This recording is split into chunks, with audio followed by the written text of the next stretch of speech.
Hi, hello. I'm the Wandering Newbie. It's time for more Record Keeper. Today, I'm playing catch up. Because they released like 2 events in 1 week. But first, it's hello. The Form of Glory, which is a Yuffie themed event.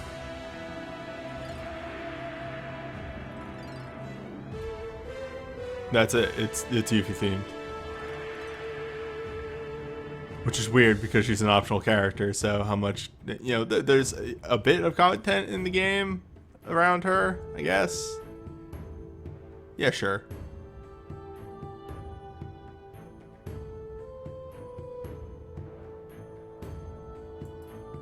Is this the number? Yeah, alright. Anyway. Starting off with the ult. Apps. He's got 2 lines because this isn't a very early game boss, and they did not adjust the boss at all.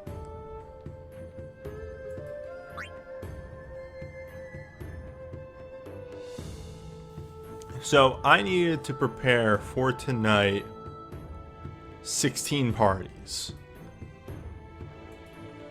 I actually prepared 17, or not 17, 15, because I combined 2 of them, because I didn't have enough room in save party slots.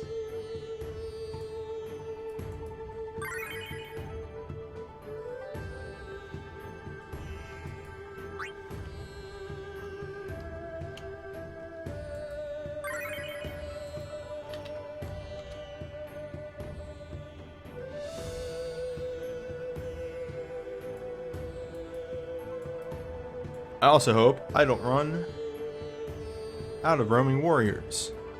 That could be a problem. I didn't think about that one.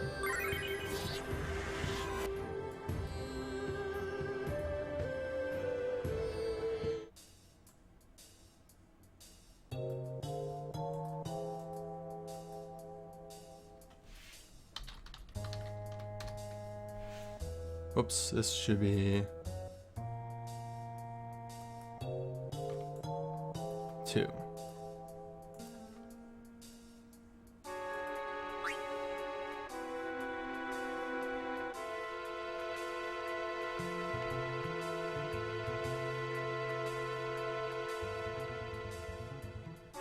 Is it obvious that I was kind of like at the end of my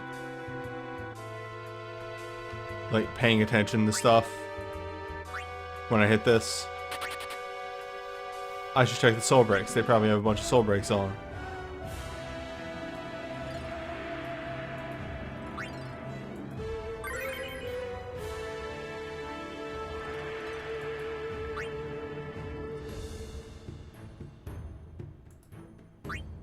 Man. What am I? I'm a sham.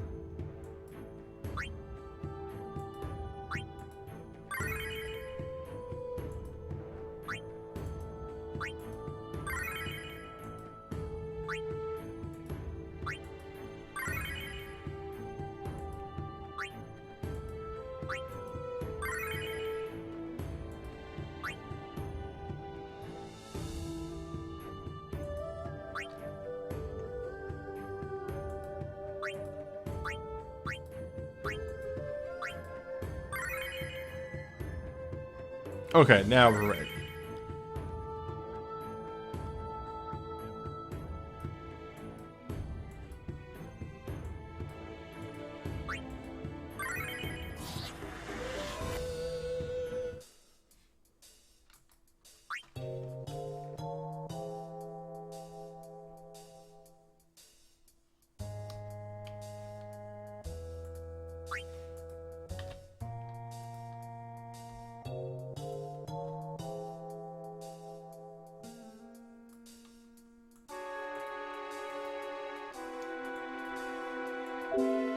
Oh, that's me.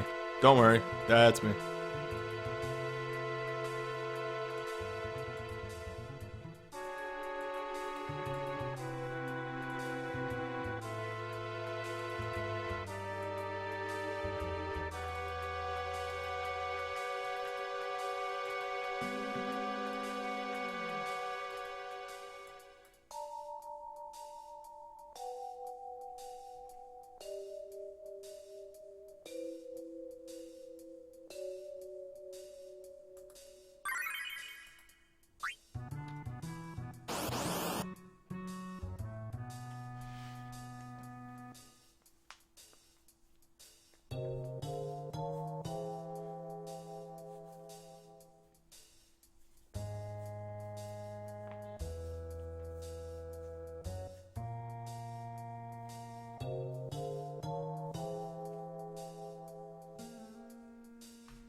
Big boy.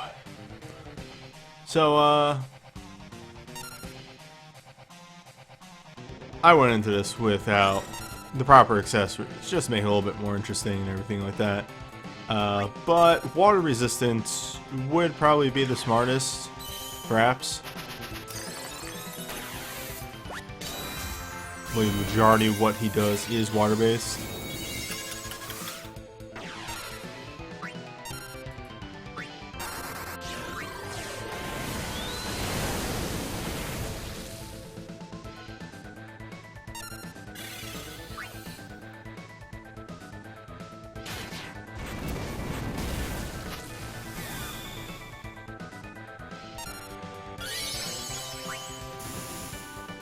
Is weak to fire. And that's about it. This boss is extremely boring. As it was in the original game. Apps was a filler. He was a joke. You get dropped into the pit and then here's the beast. Fight the beast.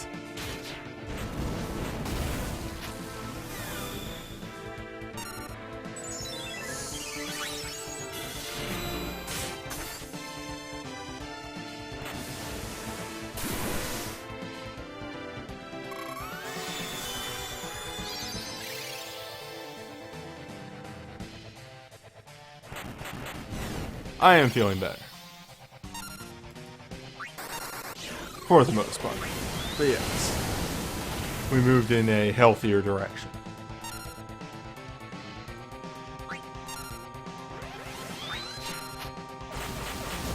Also, in my setting up for this party, I've also forgot my other gimmick of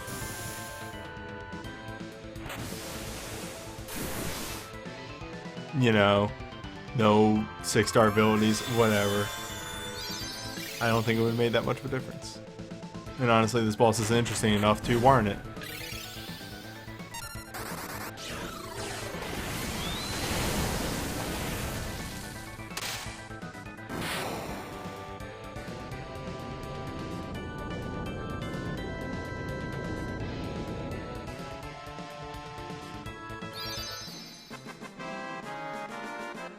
Just bring fire damage and water resistance, and you'll be fine.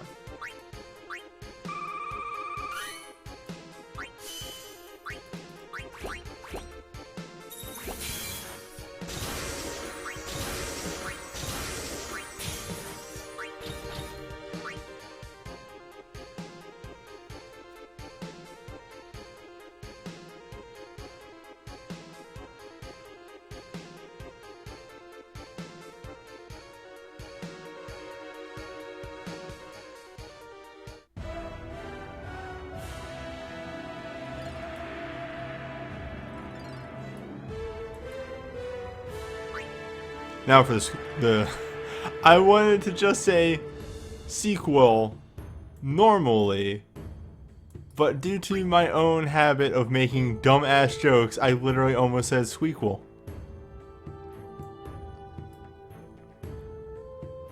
Raps.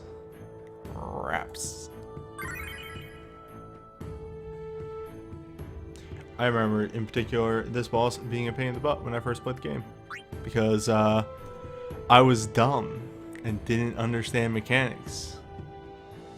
The squeakquel. Squeak. Quel.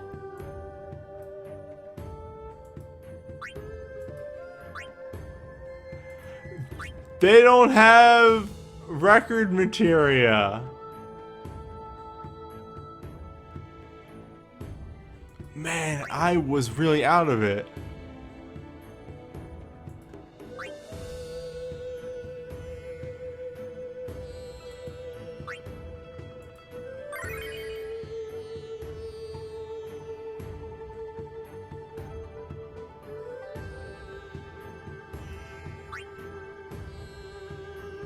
Well, specifically, the squeakquel is a joke / reference to Alvin and the Chickmunks, the live-action movie 2, the squeakquel,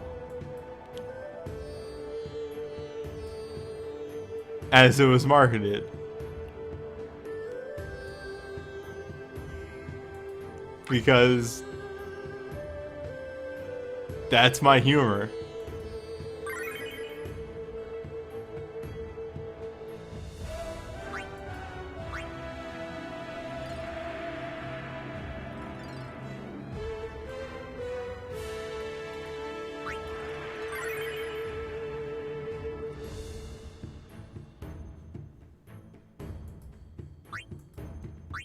I am specifically taking the time to put on the record materials mainly because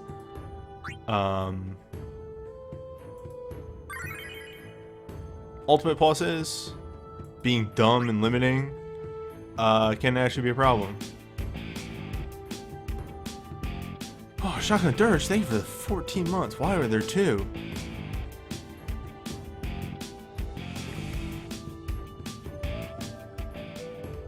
Oh, because it's a tier 2. Right. Thank you. Sorry, that confused the shit out of me.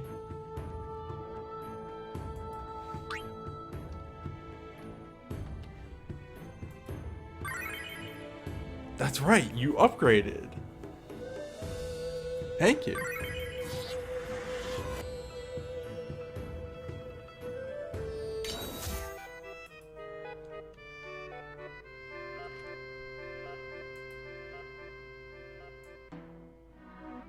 All things considered, I do really like the Don's music.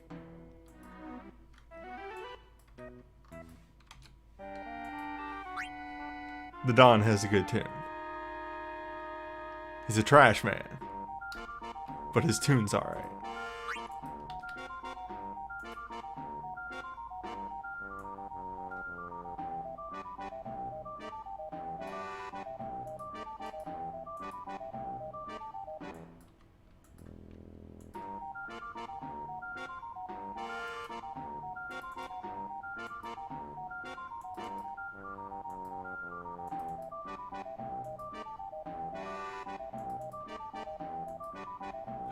We also get to talk about something very important on Banner Talk today. That good shit. Alright.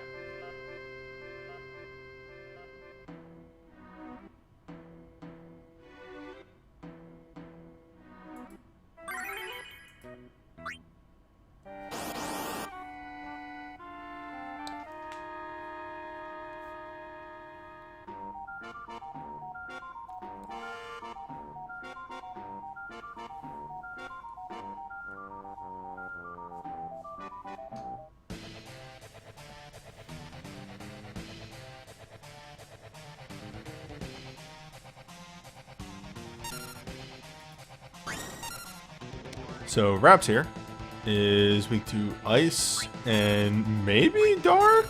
I equipped Dark on Cloud instead. Oh, right. Wait, no. Cloud can go deep in the Samurai. So I don't know why I didn't use Ice, but maybe he's weak to Dark. Maybe I just forget that Cloud can go Ice if need be. Oh boy. Okay, weak to Dark. We're fine.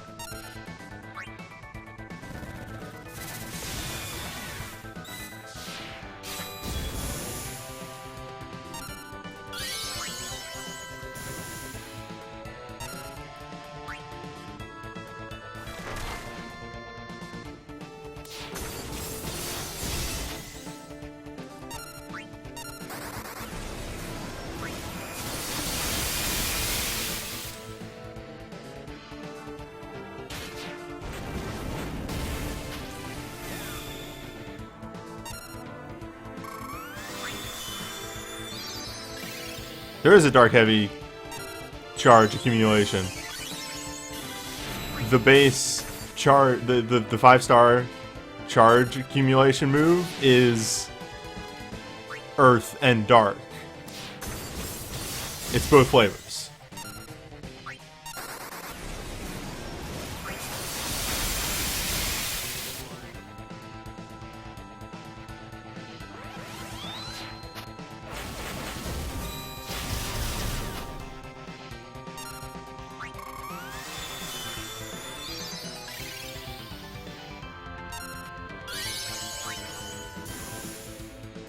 Like, watch. Watch when I use it right here. Oh, watch when we eventually get to it after I hit the button.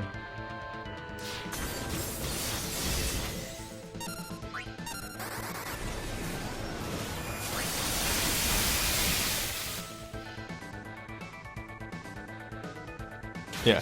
And see, vulnerable? Right there.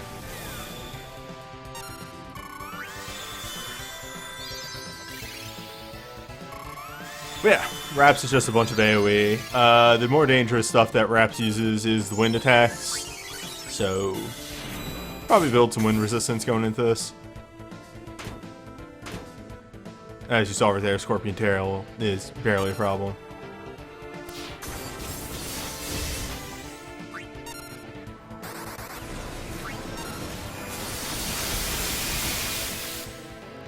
Excuse me.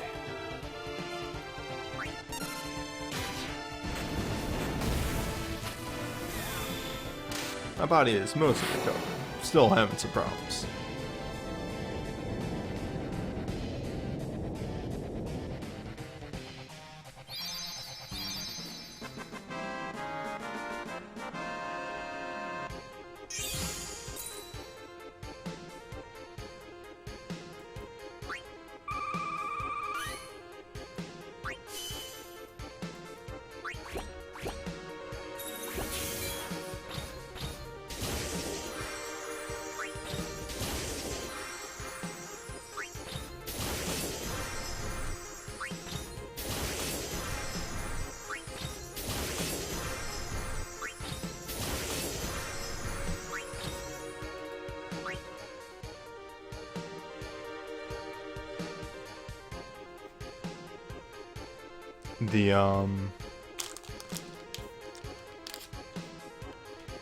The Apocalypse double pluses that we have for this week are some real nasty ones, all things considered.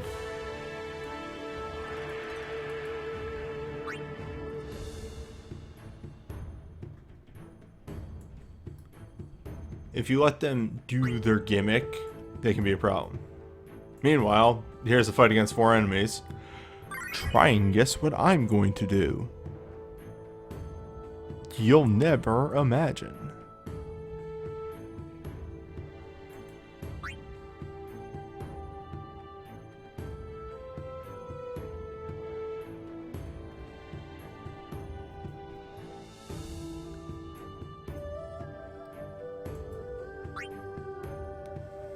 That's right, AoE Spellblades only.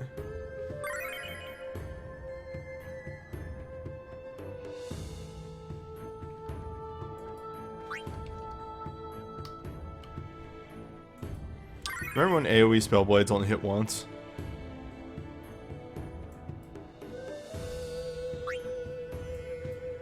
What a fucking society we lived in.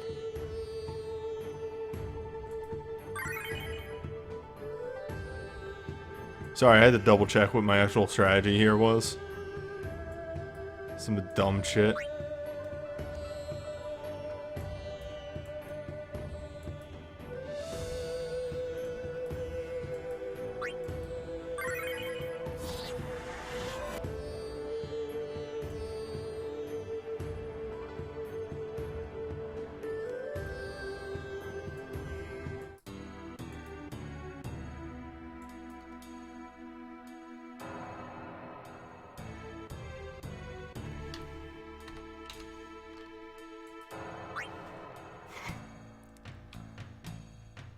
I literally looked at the ball and chain guy for 2 seconds.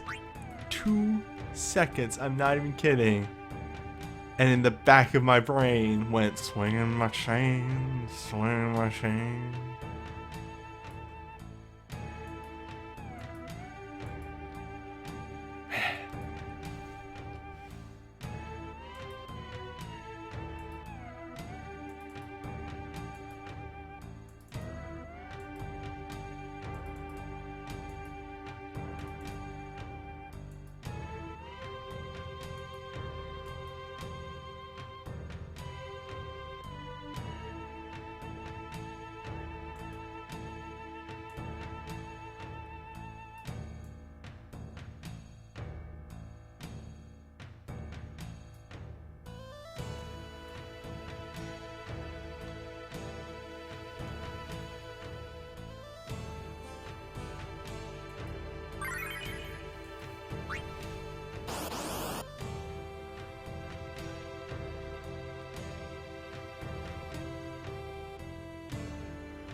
Vitality 1 was such an amazing glitch. Of just, first of all, how did somebody figure this out? And then, like, second of all, man, it was wild. But also, like, impossible to actually capitalize on unless you had a specific soul break.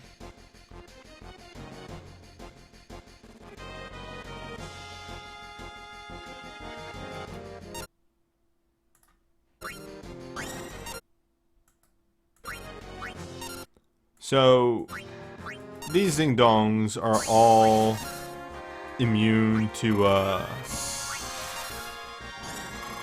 are all vulnerable to dark.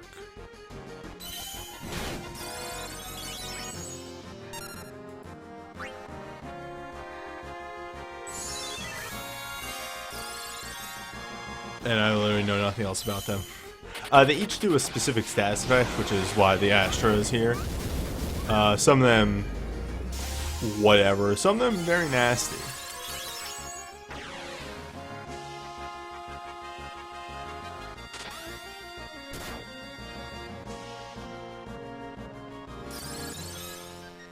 Reflect, huh? It's cute.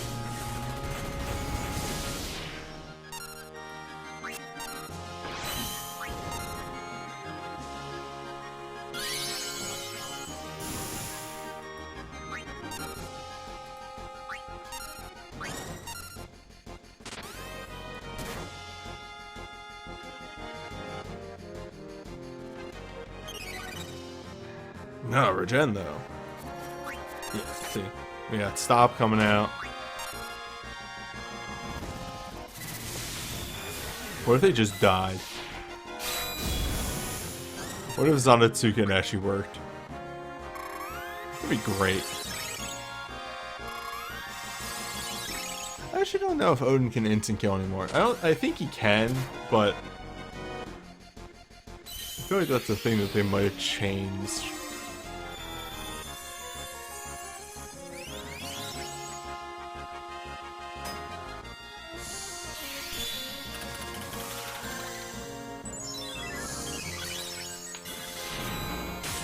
Odin's instant kill got buffed to 100%. Neat.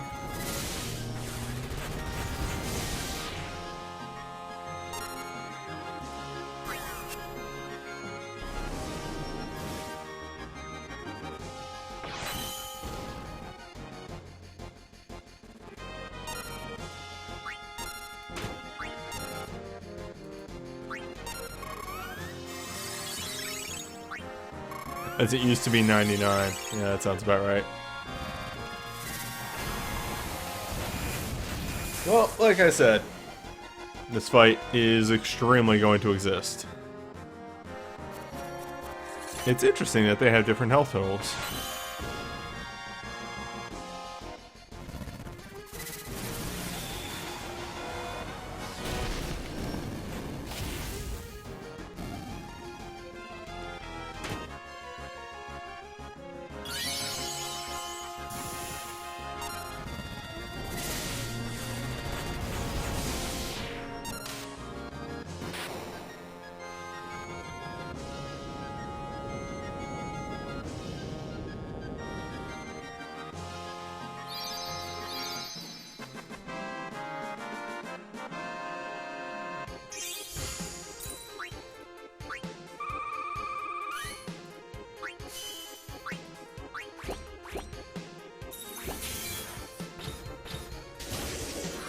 Yep, not much to him.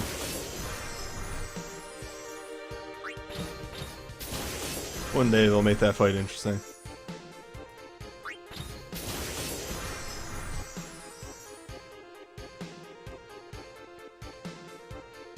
I've been seeing that kite. That's some good progress. Maybe actually start thinking about maybe sitting down and doing those myself. Then I realize I'm way lazy.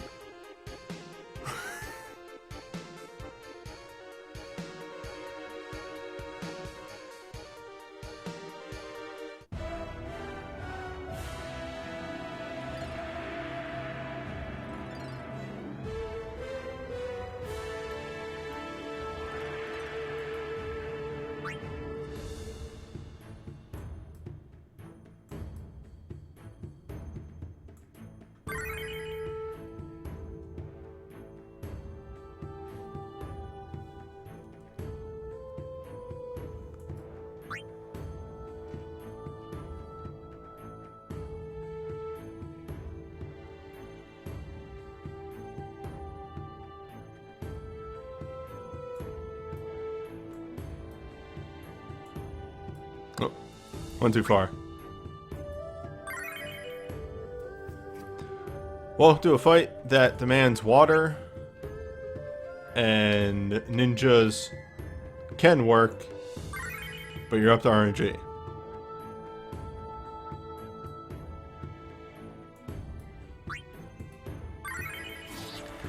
As if RNG deems it, you're just thought.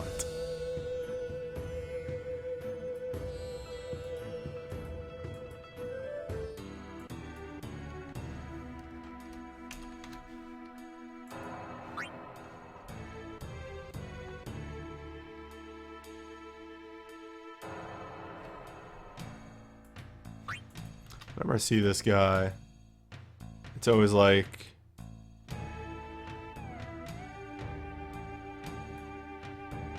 I always felt like they designed this encounter, like they designed this enemy and where he would be located, and then wrote the story afterwards,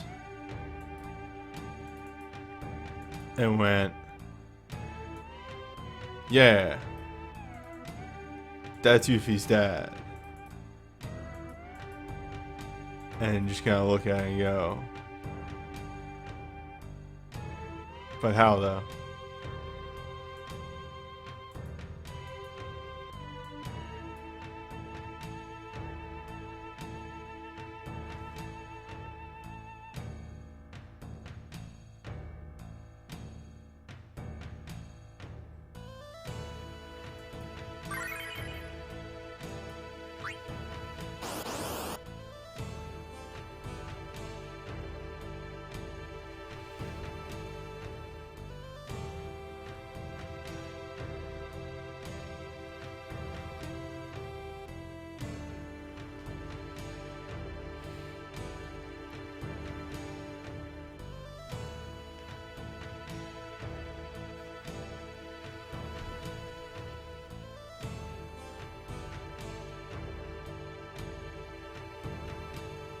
Well, that's kind of it.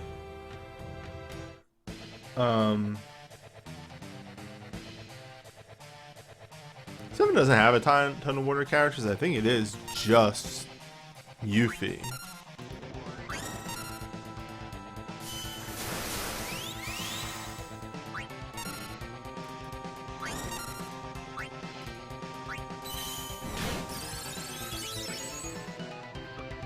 Oh, excuse me.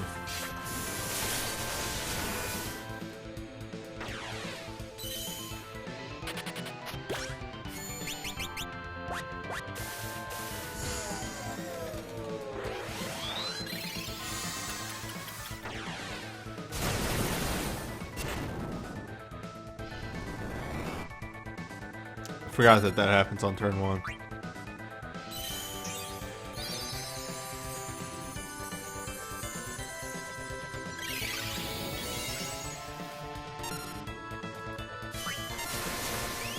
But surely, after I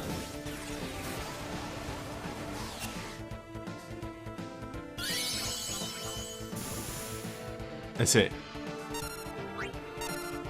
Yeah, so this is the problem with this fight, is that there are 2 attacks that he can do that are AoE and remove physical blink.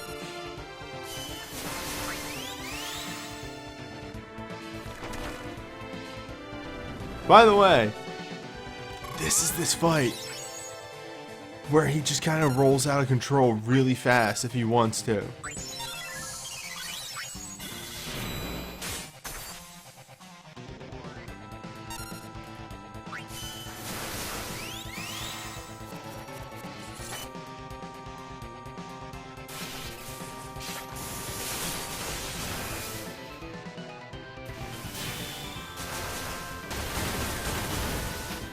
Well, that's because gravity type attacks eat both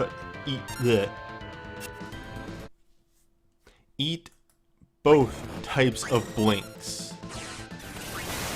It's the only way to block. It's so that blocking a gravity attack is more versatile than you may think.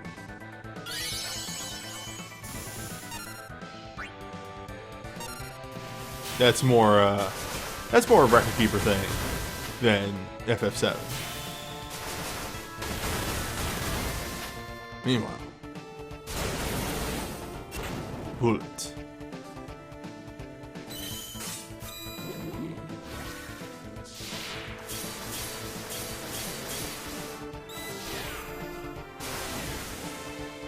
Trying to get Pain a gun and put her in the back row.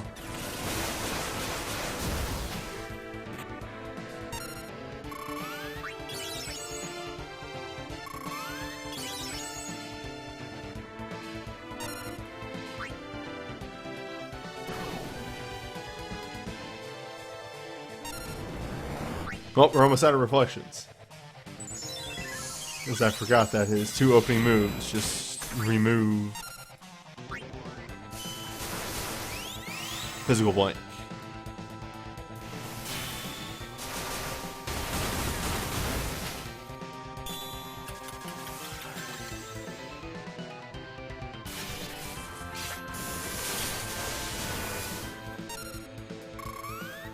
It's fine.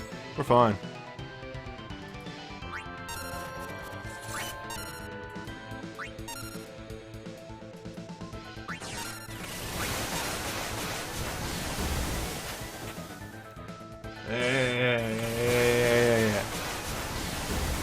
Yeah.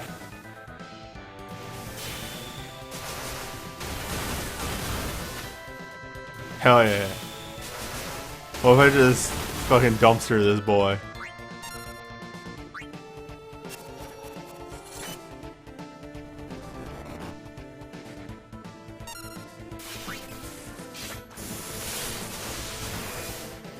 Alright. It's good. I'm all for a fast fight out of some of these, because we got a lot of fights to get through today, and some of them are going to be very long.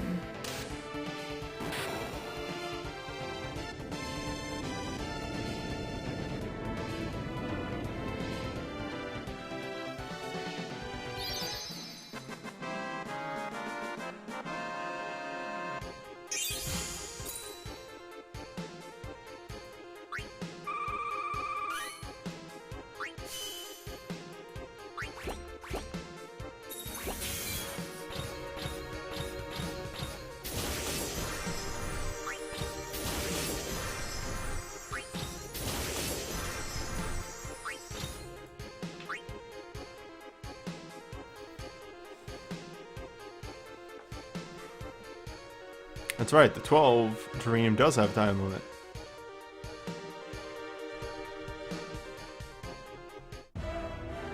Which makes up for other parts of 12 related things. The 12 Apocalypse Double Plus is a bad fight. It's garbage, it's trash.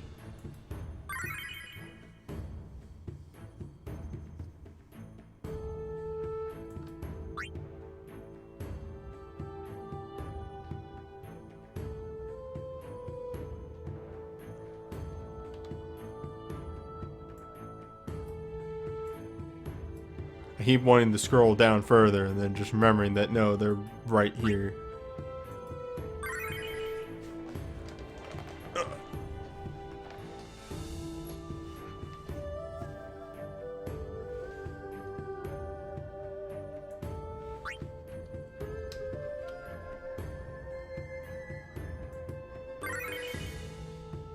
I suppose you're right, at least it doesn't have pale moves.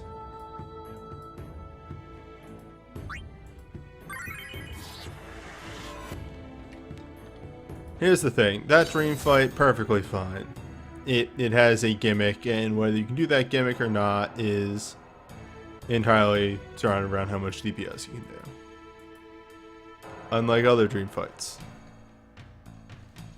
that are just the worst.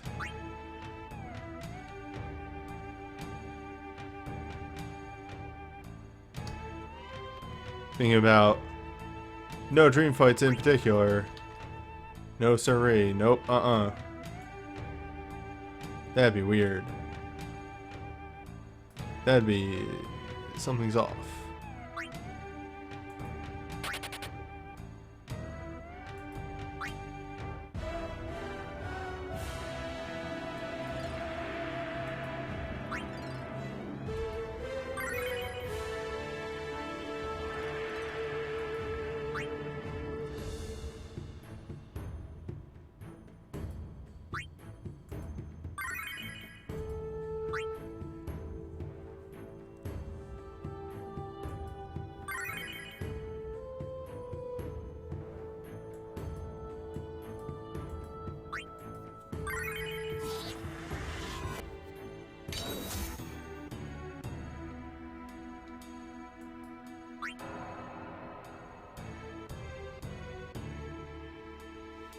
There we go.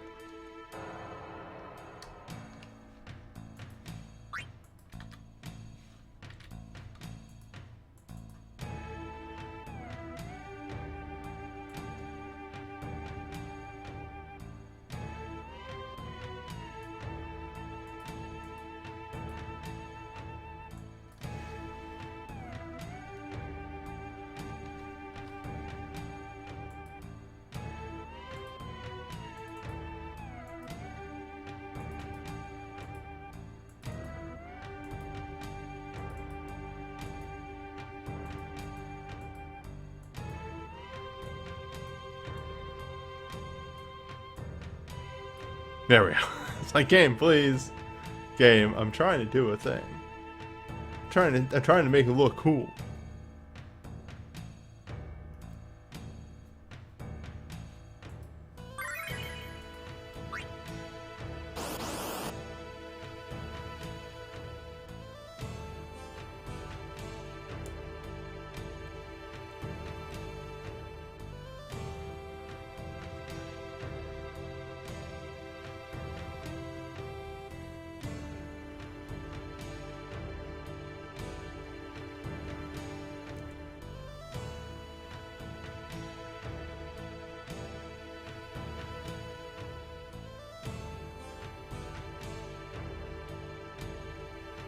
Yeah, it's gonna be a long one tonight.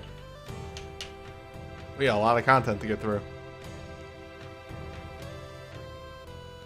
Which is also both fun and I'm not looking forward to editing all of it.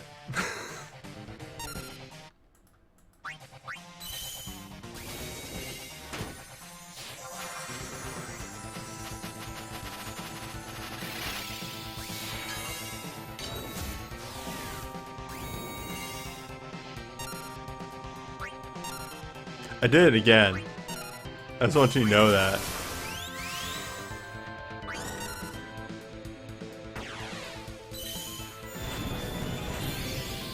Like, I just did a reflecting pool.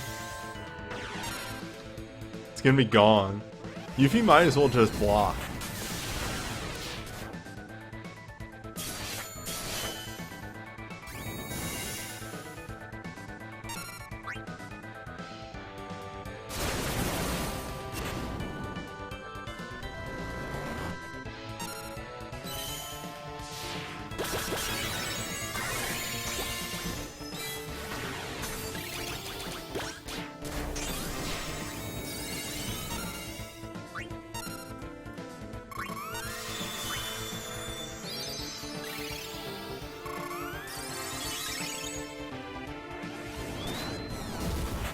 Trying to figure out what this animation going on right here is. Is he supposed to be clapping?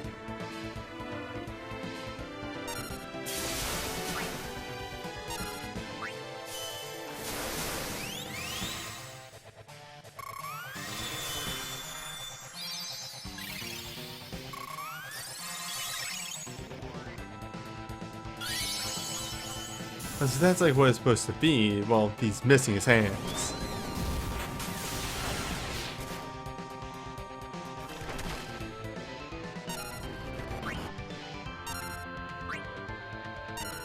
Alright, so status effect down.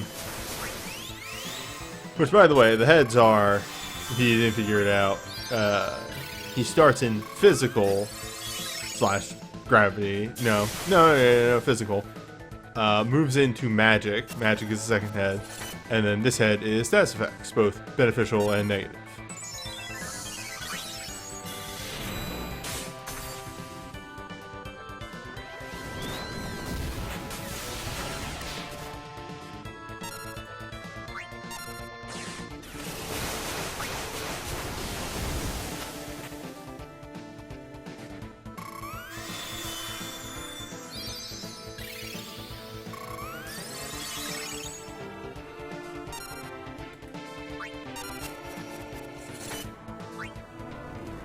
Yeah, so this is the magic head, which means we'll probably get hit by gravity again, which I'll be sad. I'm gonna sit on this hidden bloom.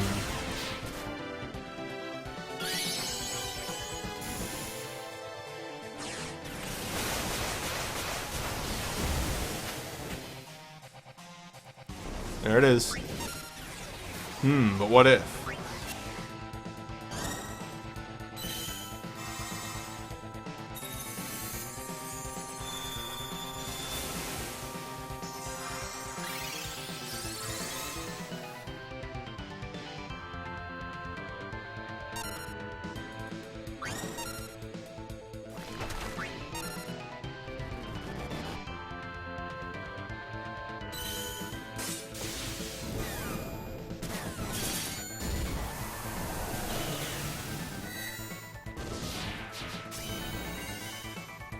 Well, trying to do anything right now is a wash. He's just gonna physically hit me and remove all my stacks.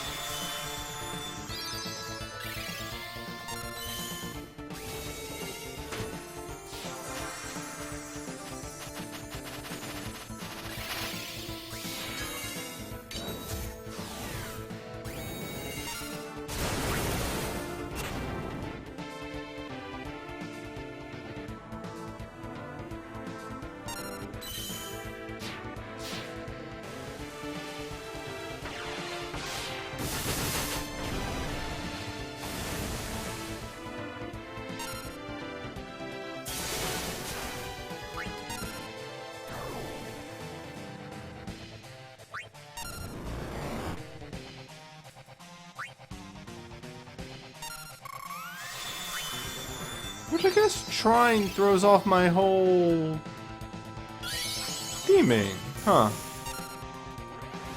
Didn't even think about that one.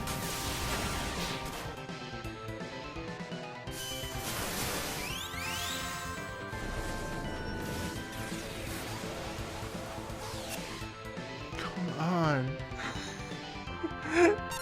Just let me have my stacks. Why y'all be so mean, Dad? It's my dad.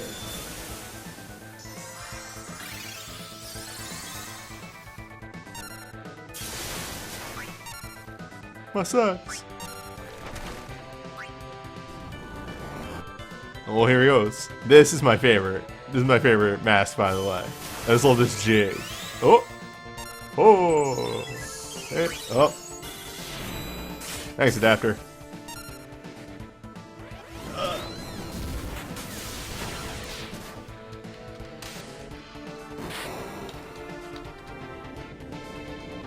Oh, we're back.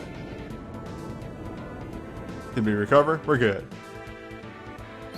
I didn't have to punch anything this time. I really need to replace that adapter.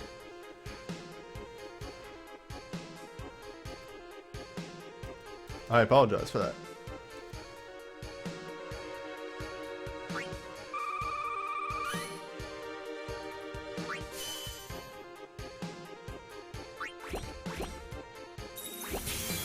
Yep, everything looks stable again.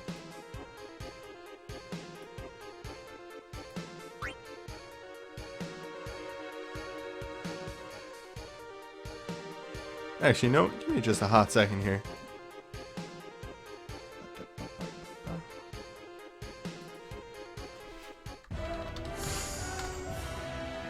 Wait, that's... no.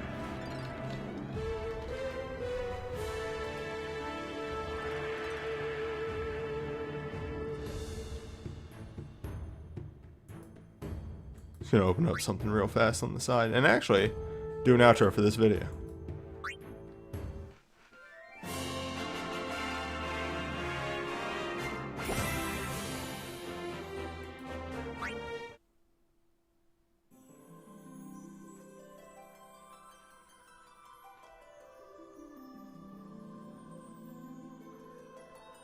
Well, that's it for the FF7 event. Up next is the FF12 event, which will probably be posted around the same time or immediately on YouTube. I can't tell. I can't see the future. I just know I'm recording it in like an hour. So, yeah. Alright.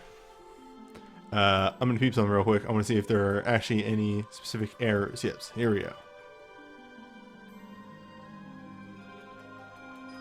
Okay, location provider seem to be Is that what's causing this?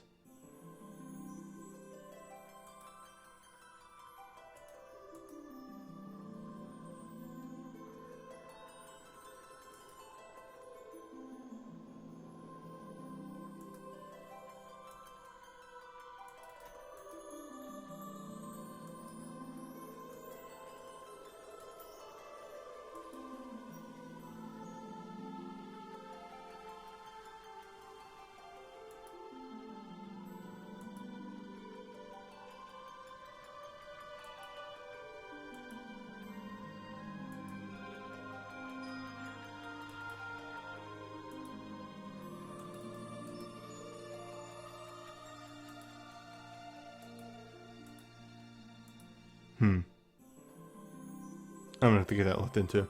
Okay, that's fine. Anywho, let's get started on the next one.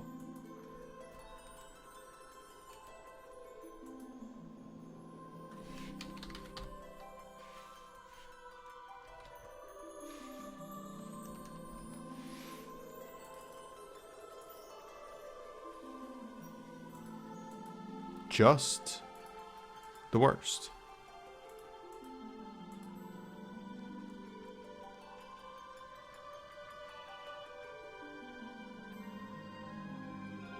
Yeah, hey Kasumi. You're not too late. We did one event, but we have like 3 to get through today, so.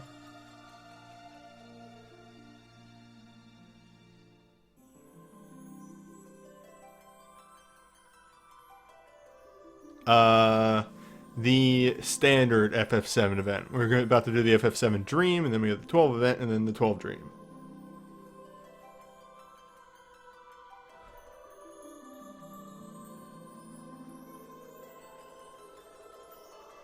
Hi, I'm the WanderingNewbie. It's time for more Record Keeper. Today, we have a Dream fight for FF7, but it's Crisis Core, and it's Genesis. That's right, baby. The Master Drive is back. This fight's garbage.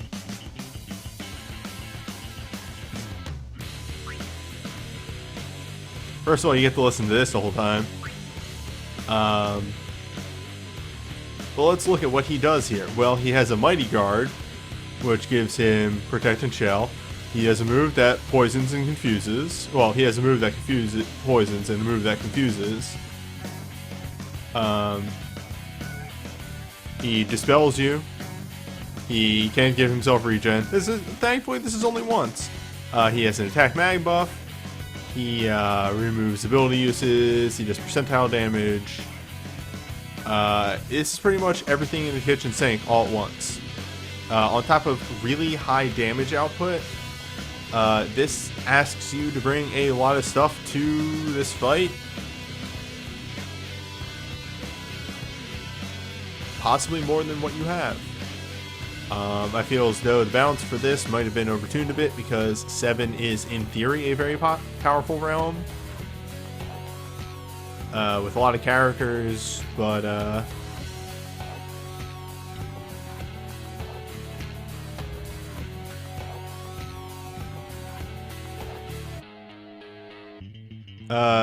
I'd say Beepers refresh your stream. My thing locked up a little bit earlier, but it should be fine now.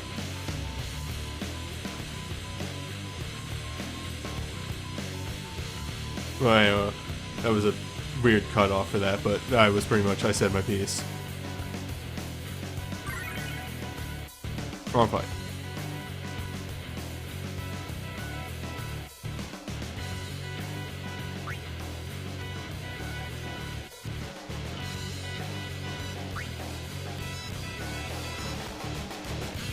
It shouldn't be freezing. Let me check the side here.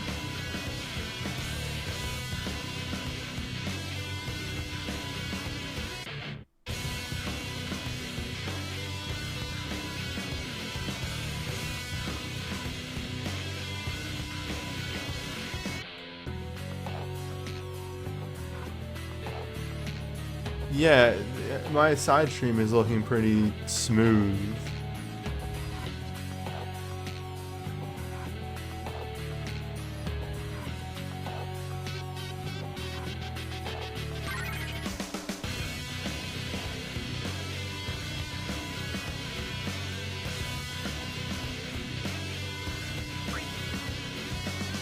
Yeah, I don't know, V Prisoner. That might be on you.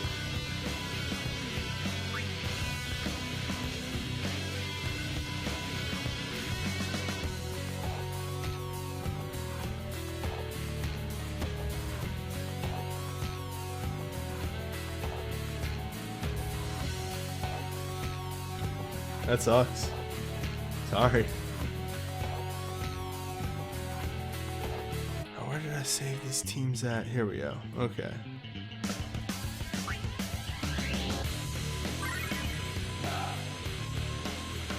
Sorry. Music is... I'm dying a little.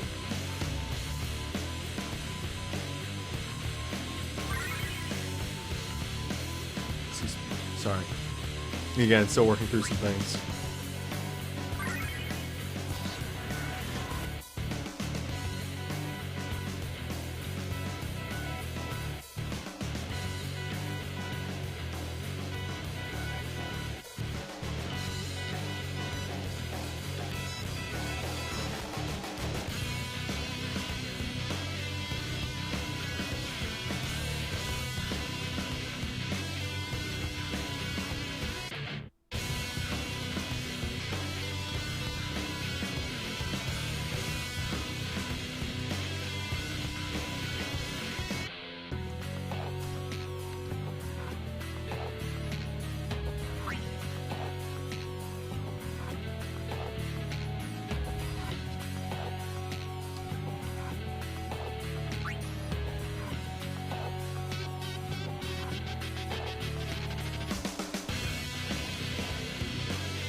Alright.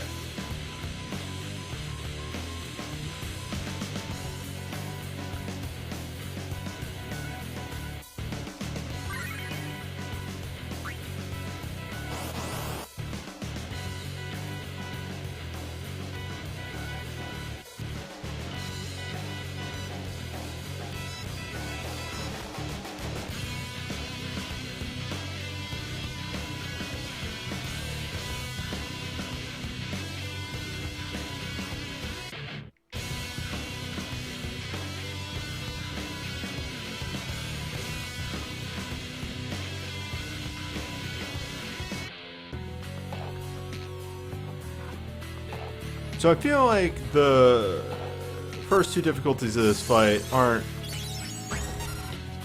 They don't really give you an idea of what this fight is going to be.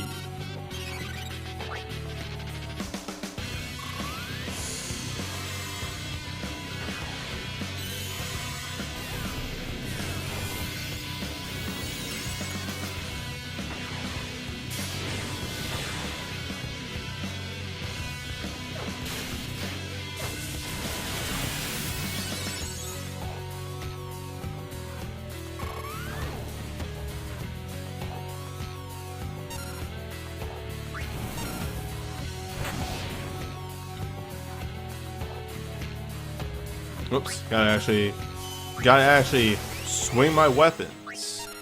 Gotta attack.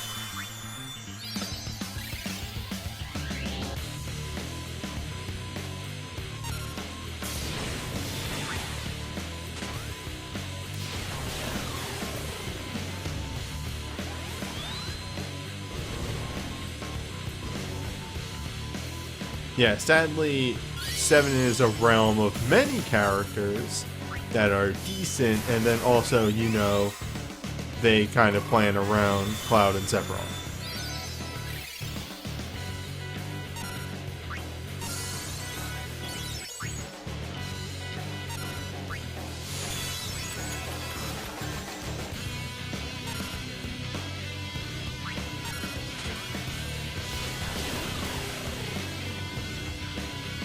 Yeah, it's a realm of contrasts.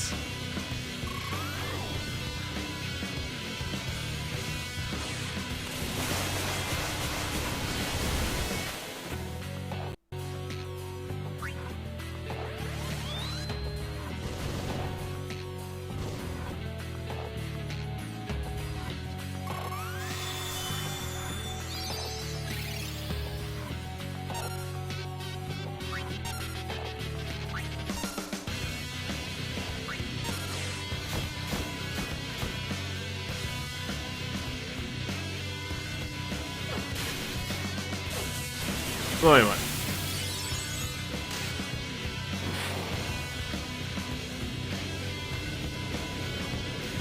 The first fight exists every time.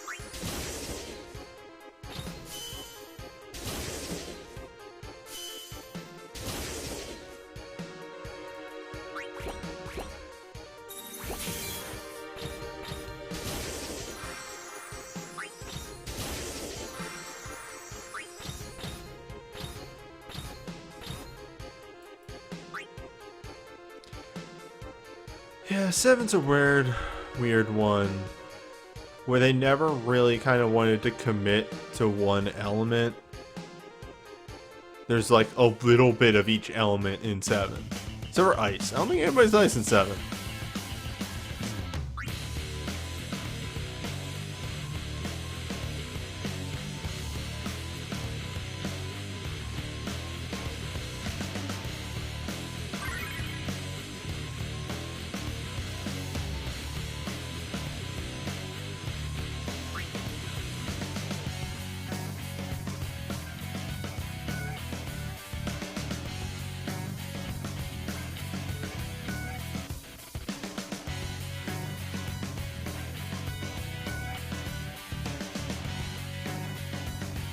The element for 5 is fire and earth, and then also Bartz is here.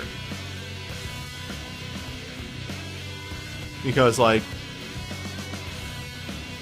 there's enough characters leaning to earth, and there's enough characters leaning to fire, and then Bartz is there doing his own thing, and then also, I guess, Zat is here, I guess.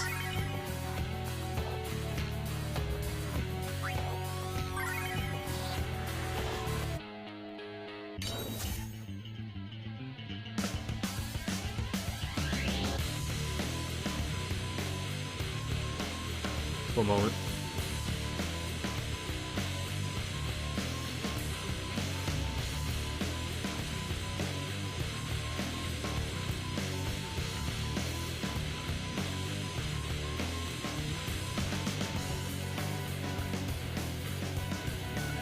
I mean, X-Death is a villain, so he gets his own.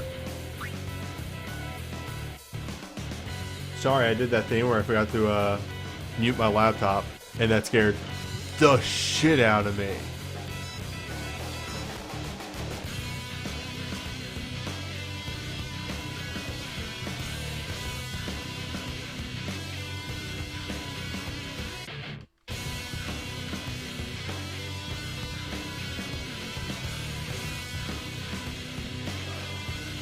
That reminds me of something else. I've been watching somebody play through. I've been watching Giant Bomb play through of a game, and there is a song that plays often enough in the game that has a couple of chords that sound like the start of my ringtone, and it gives me an anxiety attack every time.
Did I change the things on the side?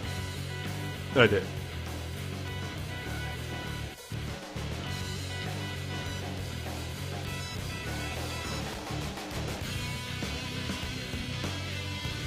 Oh. Okay. Me playing it really close, we're replying to texts. Okay.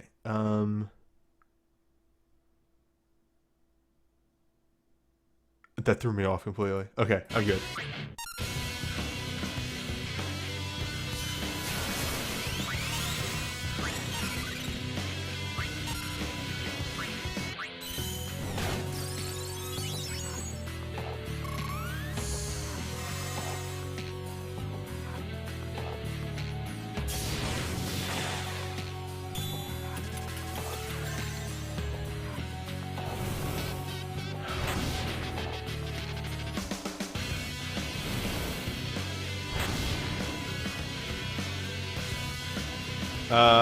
Yeah, Cloud doesn't have 5-star celerity. Cloud does have eventually 5-star Heavy. Heavy does get a 5-star. Or 6-star.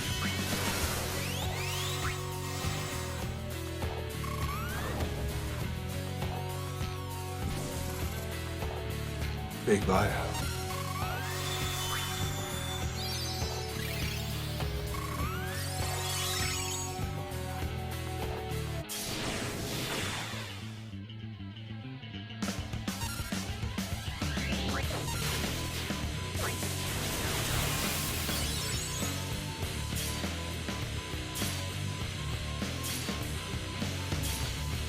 This song sucks so much.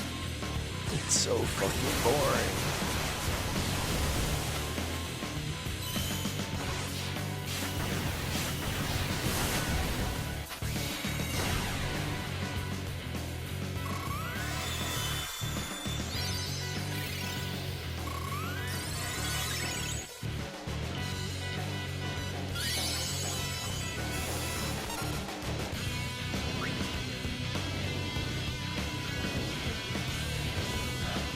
But yeah, the fact that Cloud really doesn't have any wind access is his biggest problem.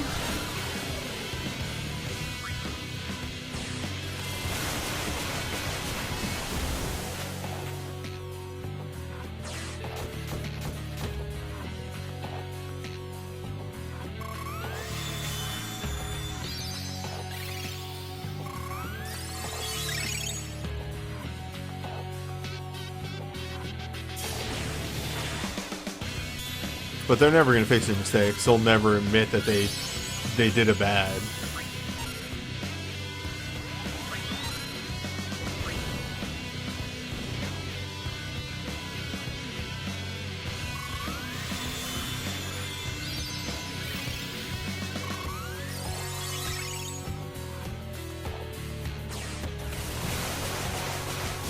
Don't worry, they'll eventually fix it by making like wind heavy for only Cloud.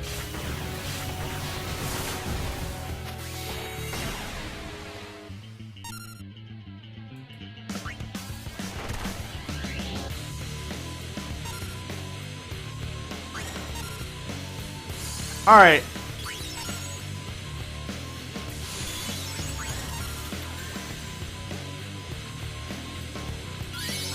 But see, you said the words Wind Samurai, and that actually just sounds dope.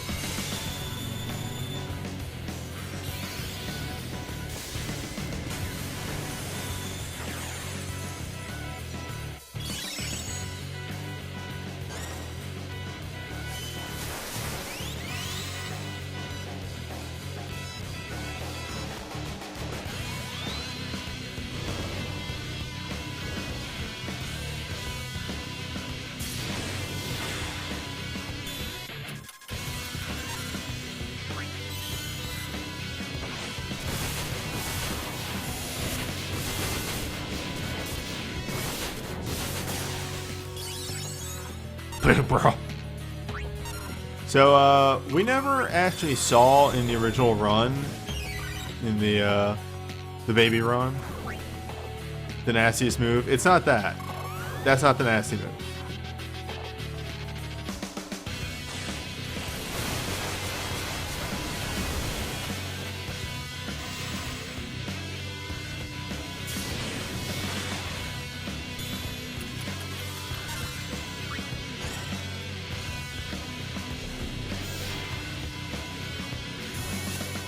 There it is. Yeah. Yeah. Now they're stupid.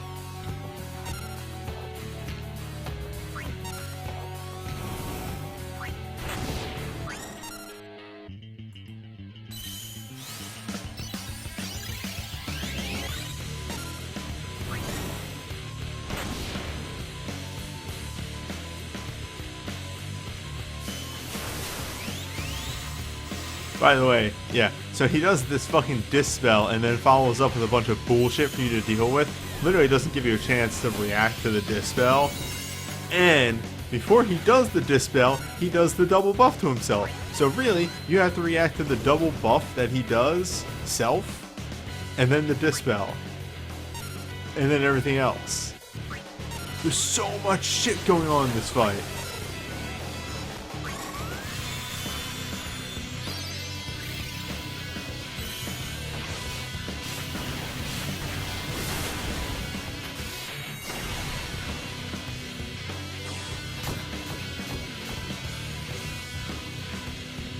And the only way to block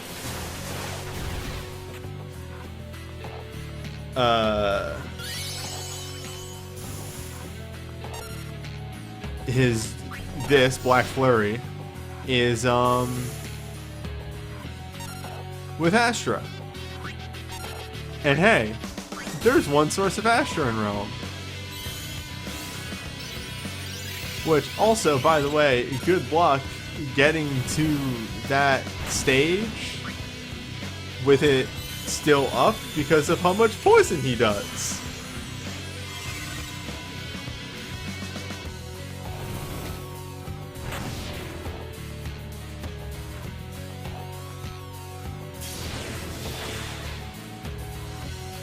Yeah, that's the thing. Reminder, these are supposed to be easier versions of the torments. And they sometimes feel harder.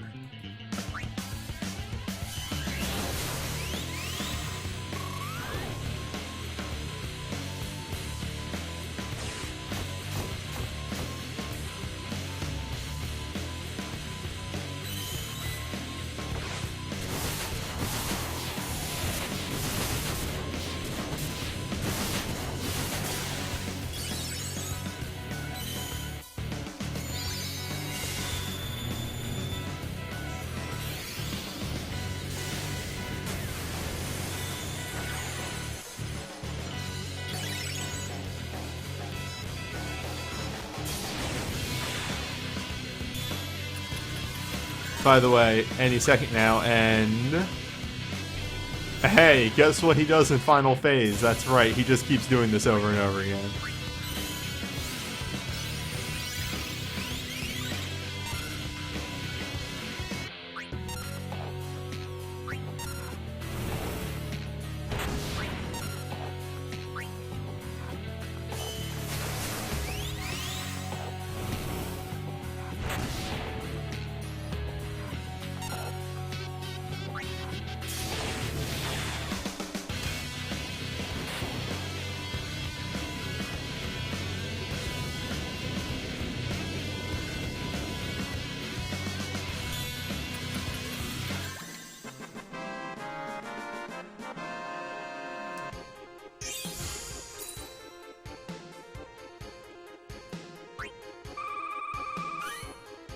It's a bad fight.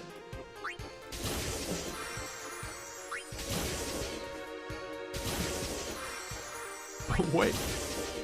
What if we made it worse? We've somehow install odds.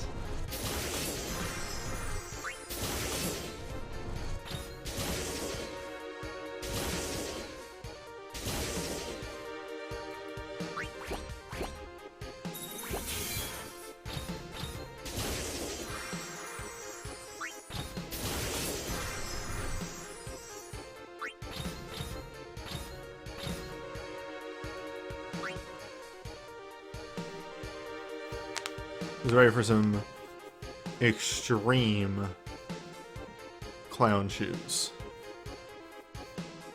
Some cloud shoes, if you will.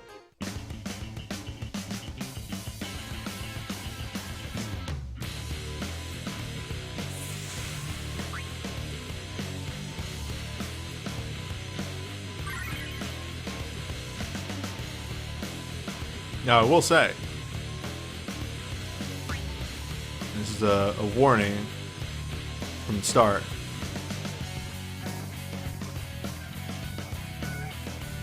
I probably won't clear.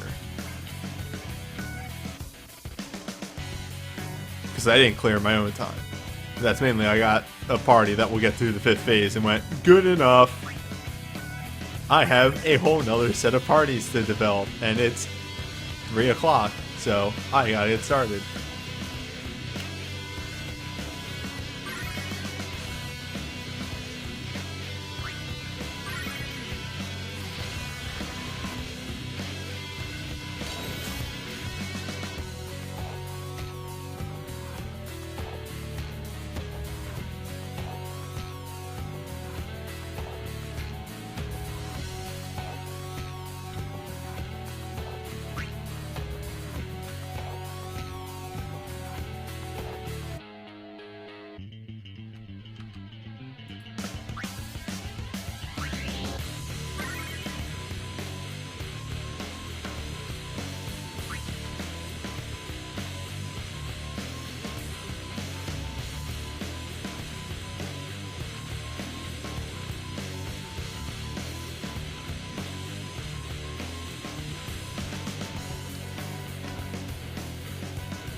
That's not right.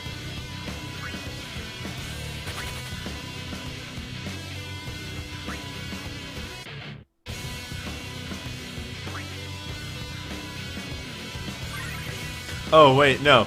That's completely right. Sorry, I forgot. Oh, excuse me.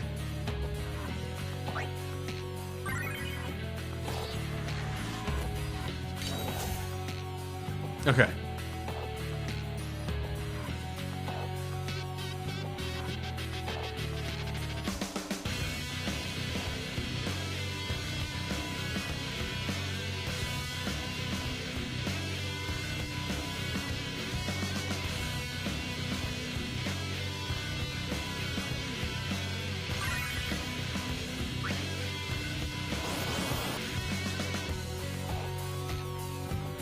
I had a brief thought of... Actually... Nah, it's probably fine. If you double cast Life Siphon, do you get the bonus for both hits? That is the only use of double cast combat I think that might exist anymore. You do not. A shame.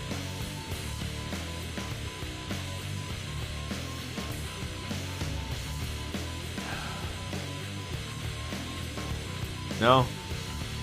We have to suffer through this music. We know what crimes we committed.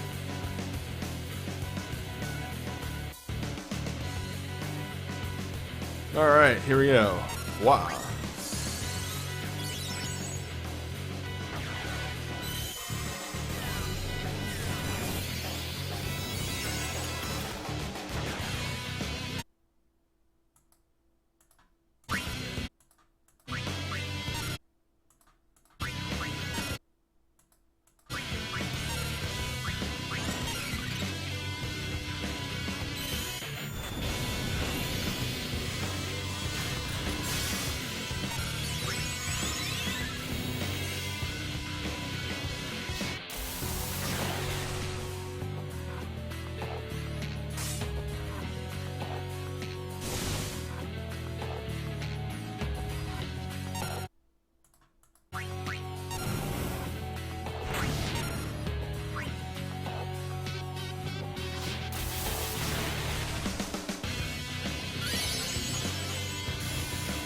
Yeah, get that debuff on.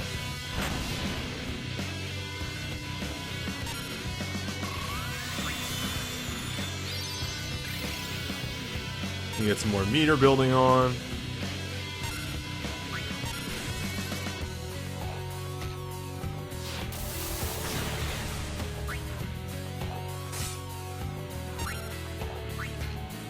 Gotta get my, make sure shelf doesn't fucking die on. Ah, perfect.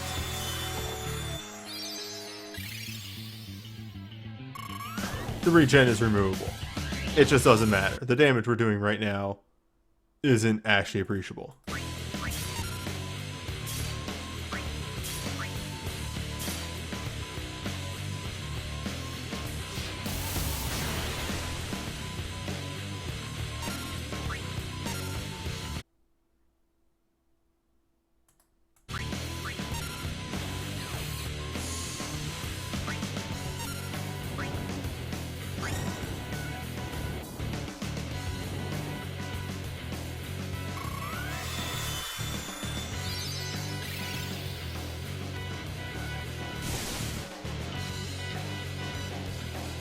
That's a little bit more gauge. That should be gauge enough.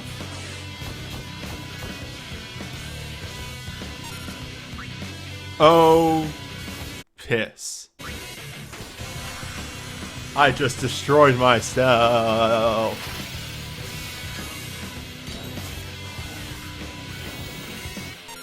Nope, safe.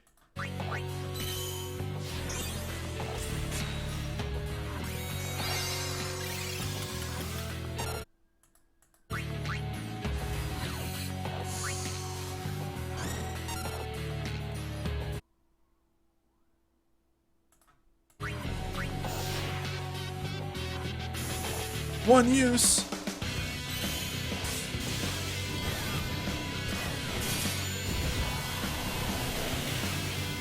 Time to clown up.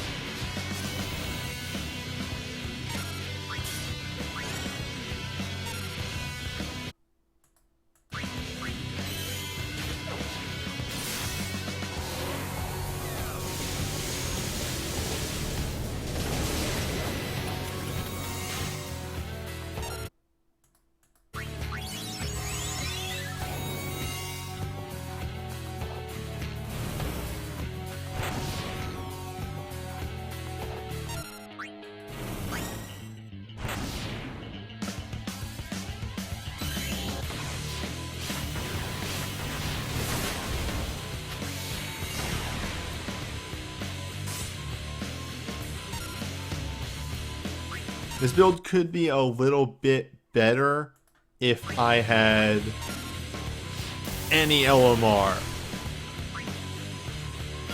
for Clute. Unfortunately, I do not.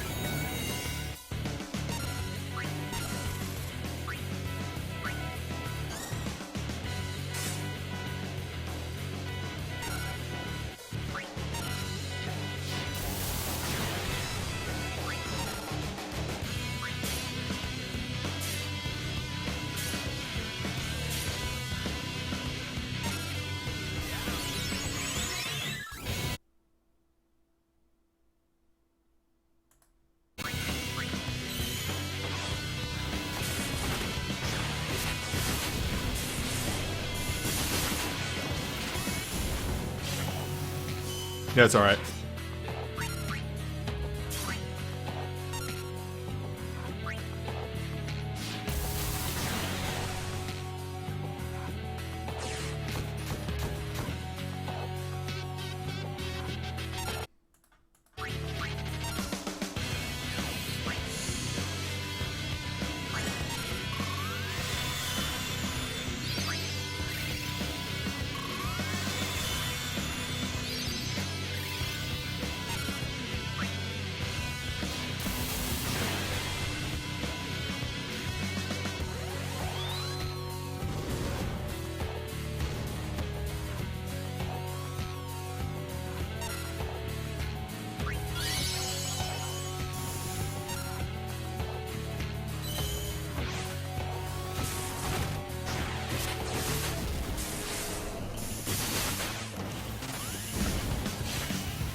You ever windmill? Oh, that's not good.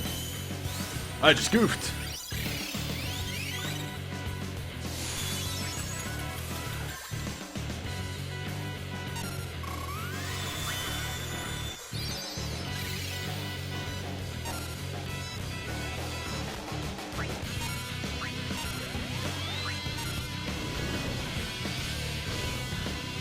Elk dead. Show thought.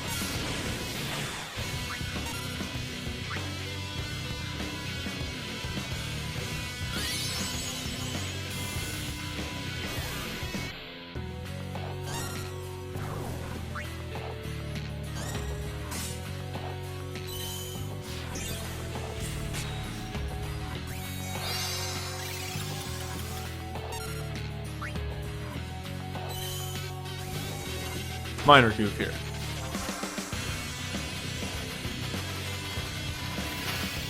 Cloud might not be in... Yeah, he's not in USB mode anymore. That is where goofs have occurred.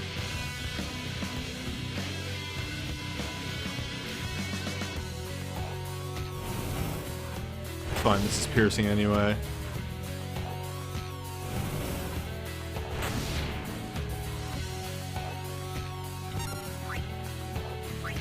Shit.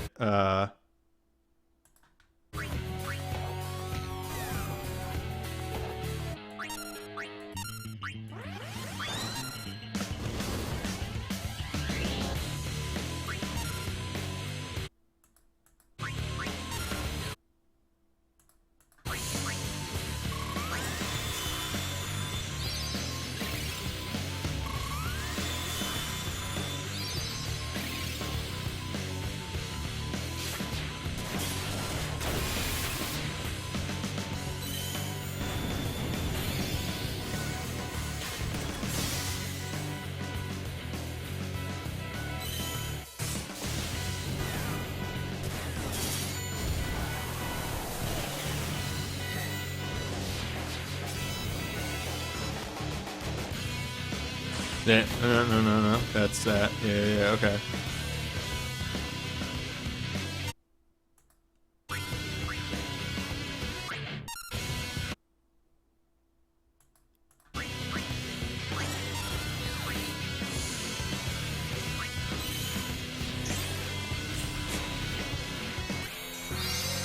Shall we...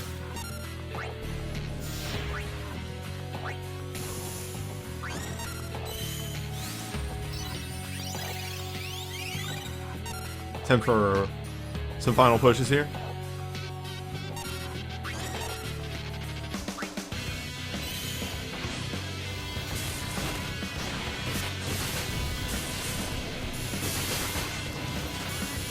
I may have lost stacking in element. No, my element is still huge.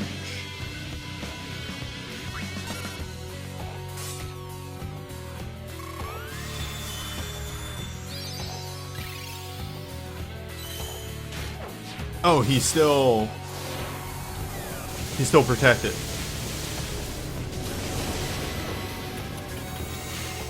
Oh, there goes the stack.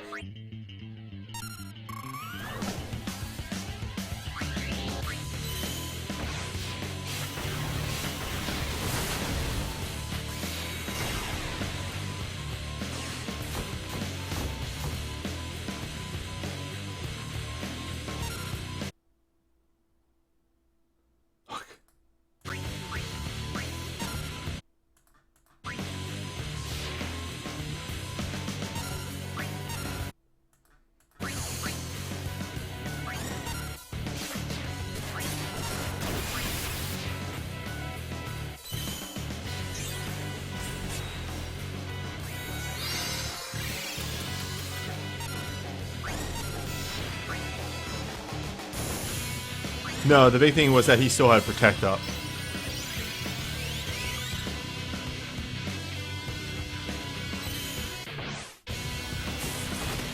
See? Holy shit!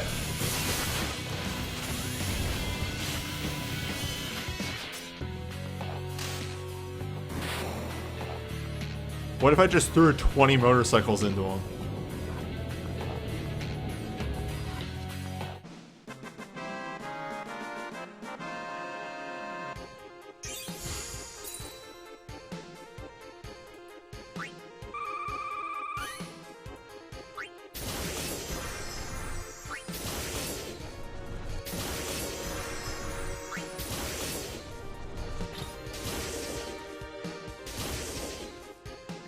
That's not nothing right there. Those 20 dex motes, not nothing. I had to spend 100 to pull that off.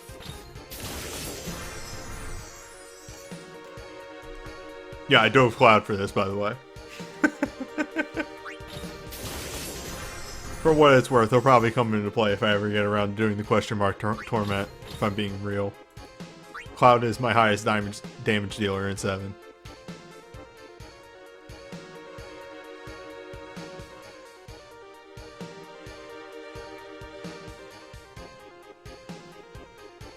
You ever just see Cloud pull a Kiryu?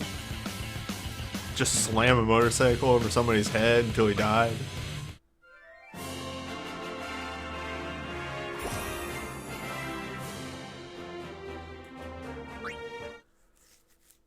Alright, let's prep for the next one.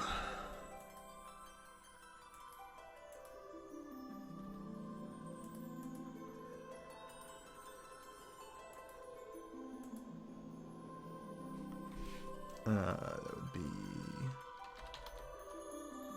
Yes.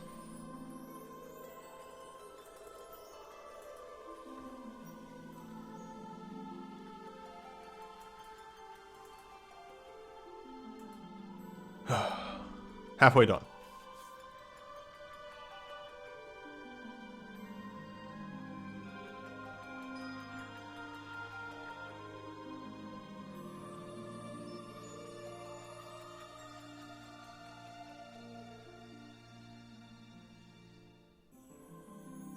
Hi, I'm the Wandering Newbie. It's time for more Record Keeper. Today we have the FF12 event that I can't remember the name of. Wood and Sky, which appears to be entirely Fran-based. Probably has a lot to do with the various woods, various forests in 12. I don't remember much about 12. It's been a good while since I played 12. Okay, that's an intro. That is, in some legal definitions, an intro.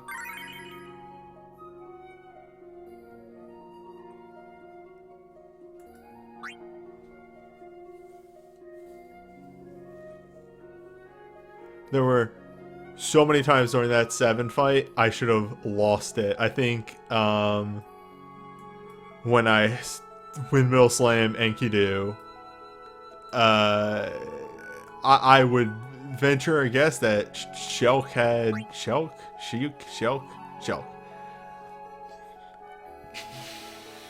Probably had like single digit health, because that bar looked empty. I was like, well, she's dead.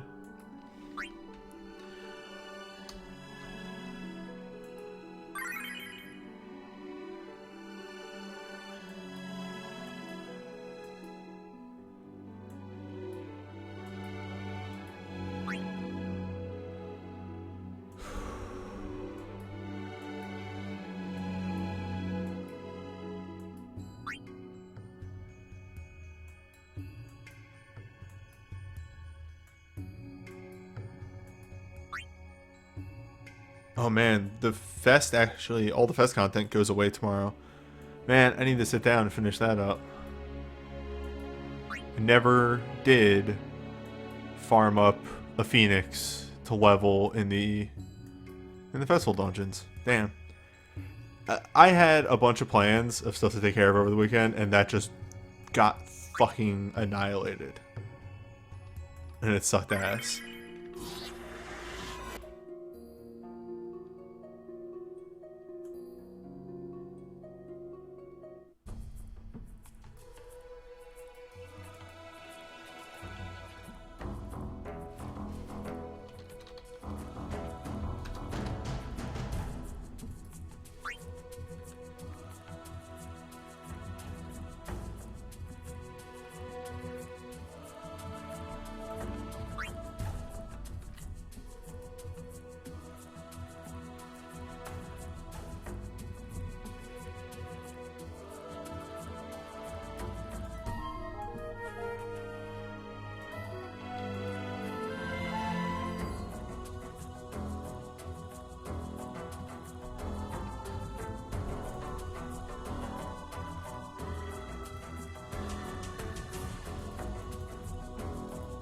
Okay, stats, wood. For what it's worth, that was the hardest fight that we're going to do tonight. Well, yes. It's all smooth from here.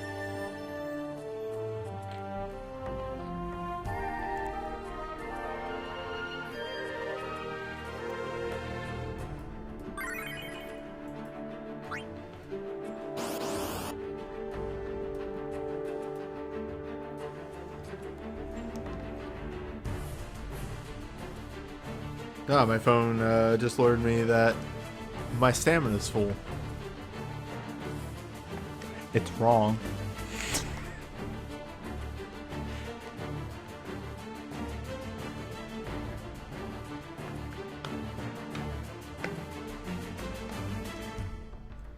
Fun fact, if you weren't aware of it, your phone takes a flash of the number or the value for stamina. That way it can tell you after you've closed down the game if your stamina's full or not. If you are doing something else, it's dumb. Well, saying it's dumb is unfair. It just doesn't know. So that was what, 6,000 damage?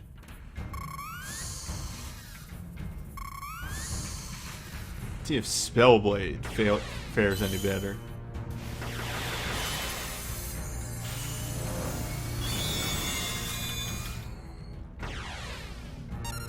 "12 has the same problem as 7 in that it doesn't have an element. It really does not. It has characters that are elements, but it doesn't have an element.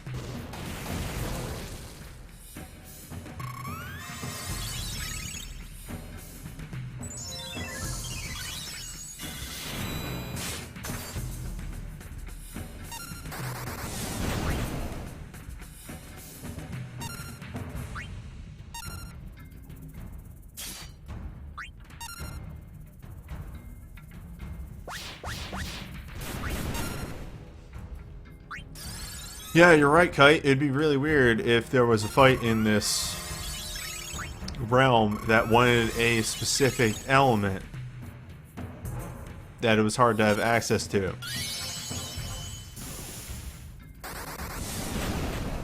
No reason.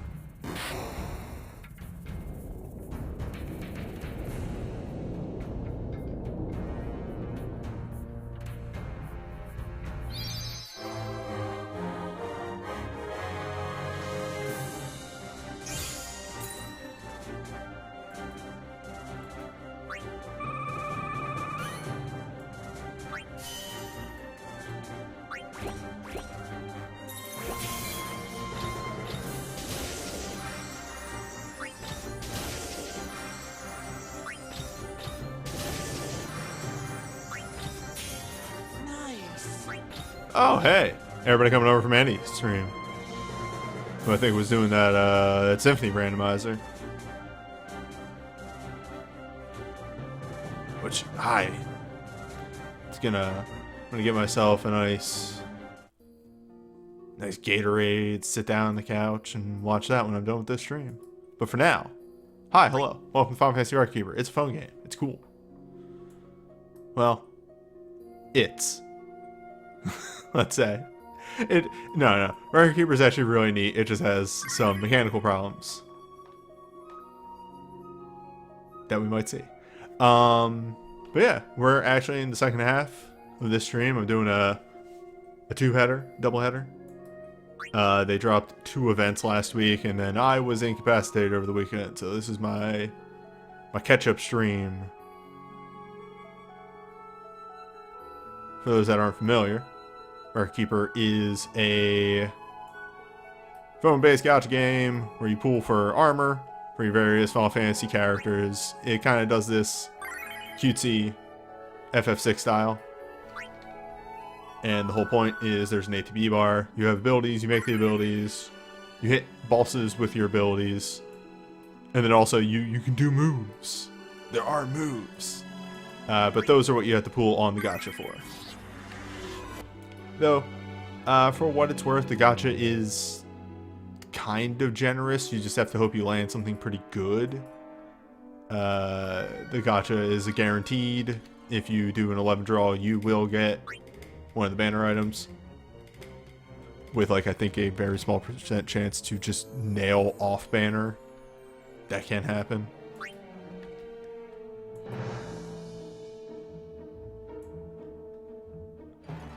But yeah.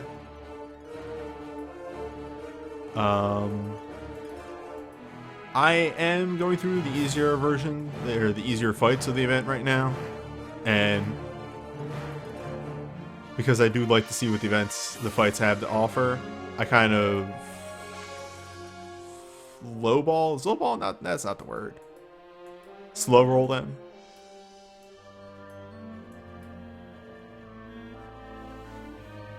Yes.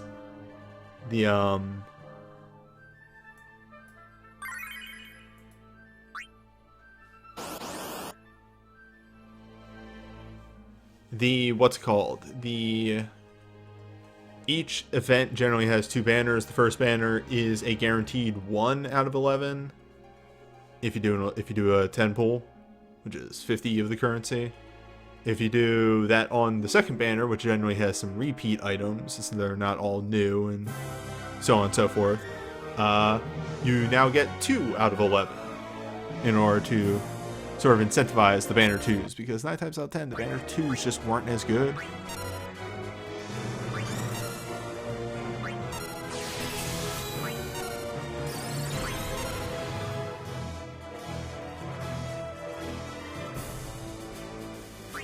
So I'm waiting for these buffs to go off, and then we're going to go with some heavy AoE. Gimmick of these boys is actually some stats effect, chicanery. Each one does their own stats effect. I couldn't tell you which one does which. This is actually my first time stepping into the fight. But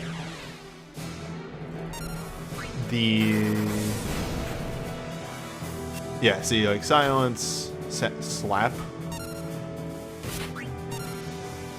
Okay, so they have a physical, and then they have their stats effect. Got it.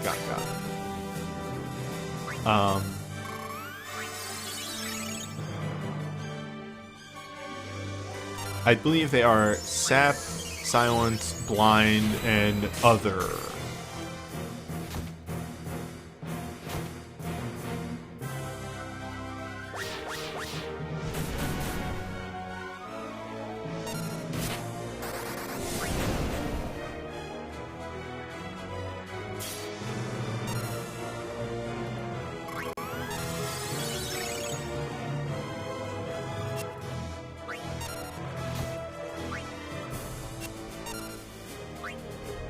But this fight should be over this turn.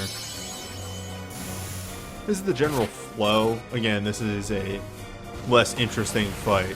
It kind of is a one-trick pony, but I think the next one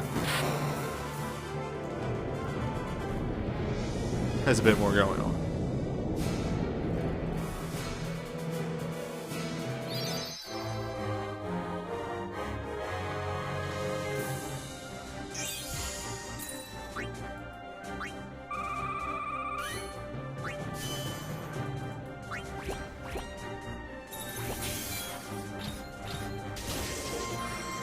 And hey, if you stick around for when we get to the final event of the night, which is the Dreams fight, that has its own weird gimmick, you will see some wild numbers all over the place. Believe me, I have a move to do. You just missed a extremely clutch fight. Pretty much, like, I want to say 20 minutes before Andy hosted over. That I did not think I was going to clear. I literally went into today's stream going, 80% is good enough. That's a passing grade.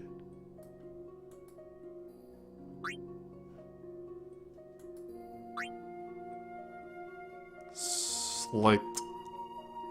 Kind of, just a little bit. Water attacks, uses blind, enrages the haste. Speed, magic, and confuses. Weak to fire.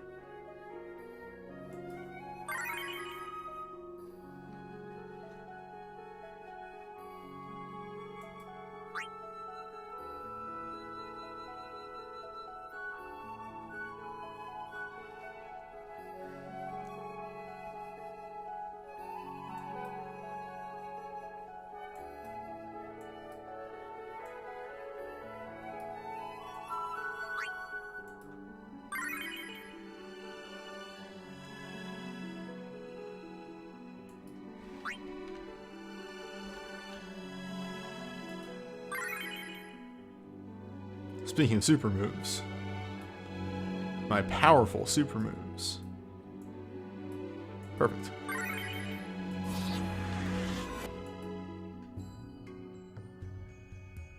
The air quote super moves that I keep talking about are more or less limit breaks. They call them soul breaks, but it's just... I don't know why they didn't just call them limit breaks. It's what... This is all a game about tapping into your nostalgia. If they had just called them limit breaks, they probably would have been way better off.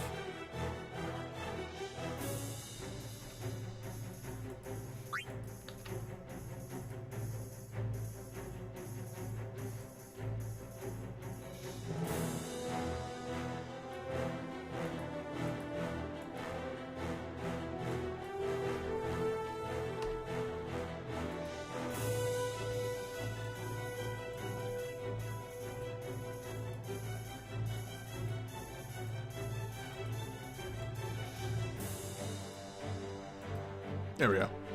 Alright. In a way.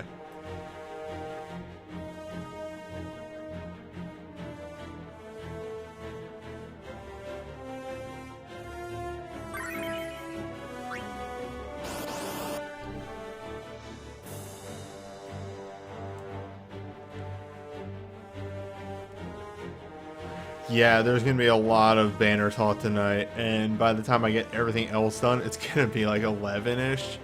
So we might speedrun banner talk a little bit, if I'm being real.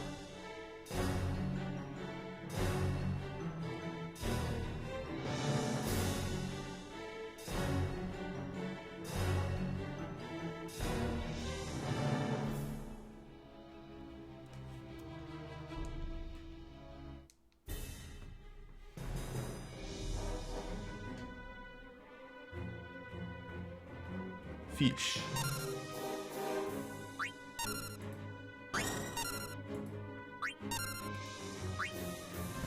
Give him the stick.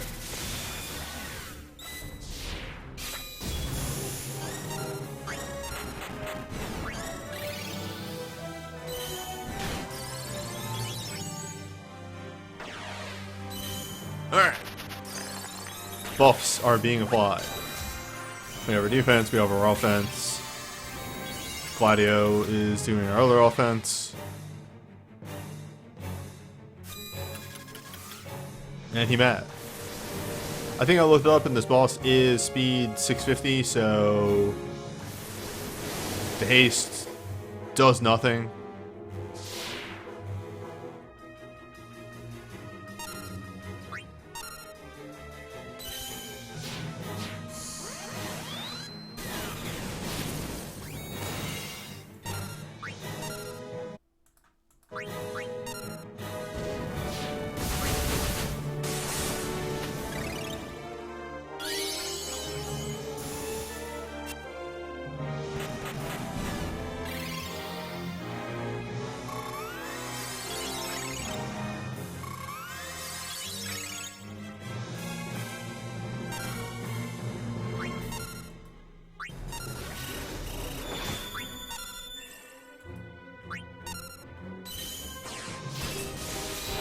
What's up, Furry Tractor?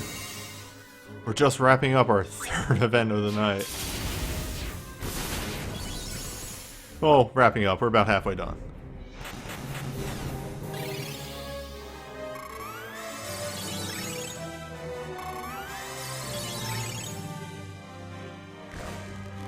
Oh, come on. Oh, you know why? I decked this team out for Confuse Resist.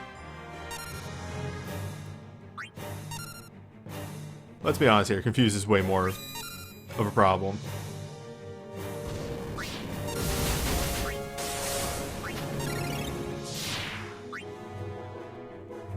Alright, so when he moves into the water, that's when he does the 2-hit, doesn't he?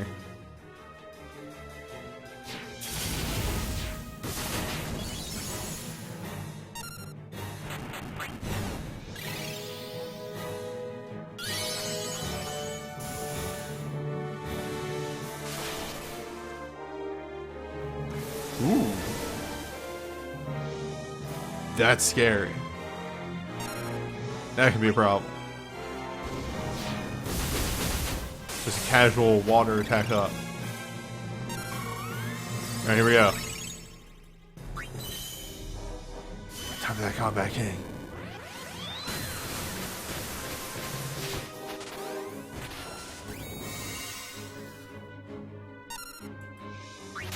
Remember that time when I found out Combat King is random target in the worst way possible?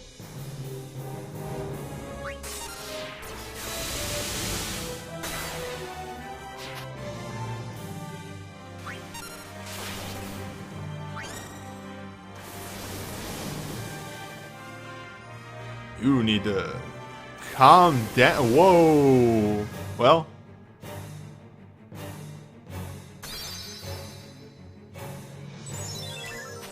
Did wall wear off?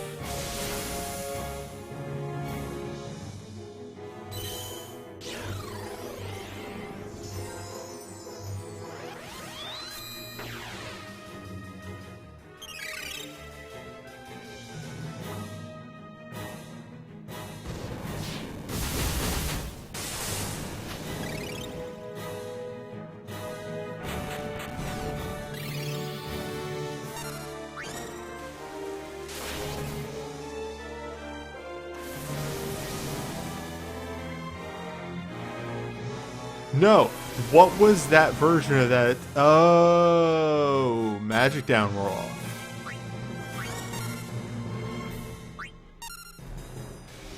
Oh my god.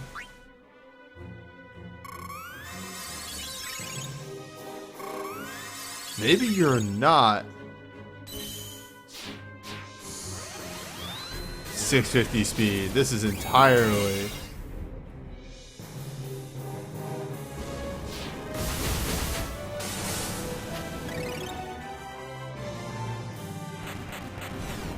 We may have to look at the tapes right now.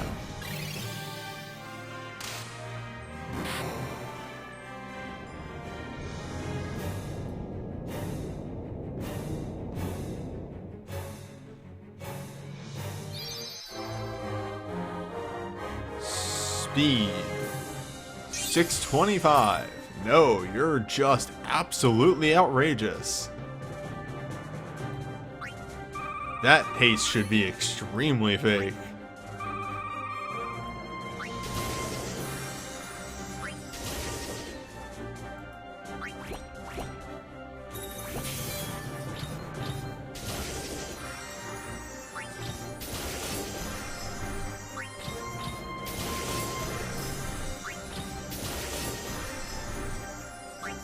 Actually, I'm gonna open that up real quick again to see if there's anything about that I fucking missed.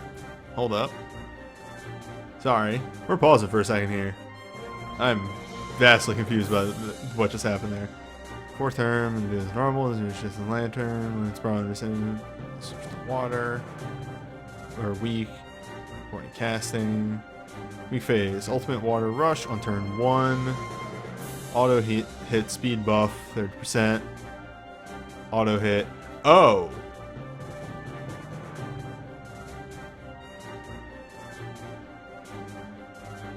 Oh, here we go. Apocalypse Wake Rush is a magic buff to itself.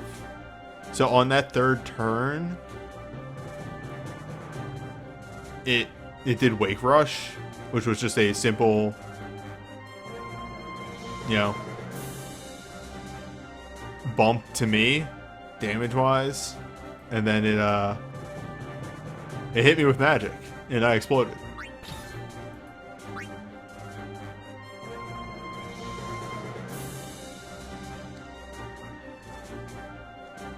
Because he removed my magic debuff and put on his own magic buff. These things happen.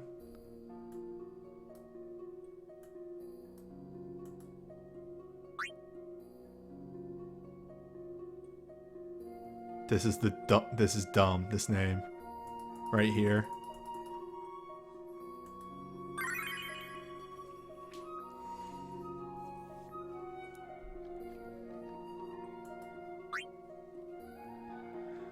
Speaking of dumb, this boss.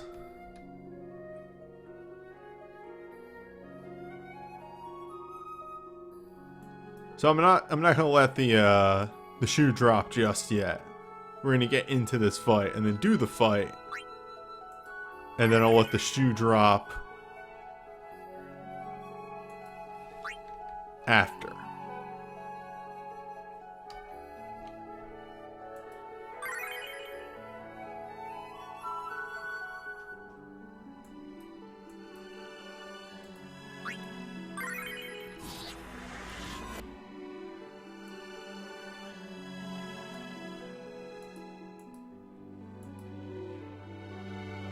So you know what's wild, chat? I did not test that fish fight. Obviously I didn't, because I didn't know what the fuck was going on. I decided to bring Galio and Roaming Warrior Hyper Mighty G purely on whim of I don't know if I'm going to be able to find enough culinary curiosities. What through my testing and everything. And lo and behold, that's what saved me.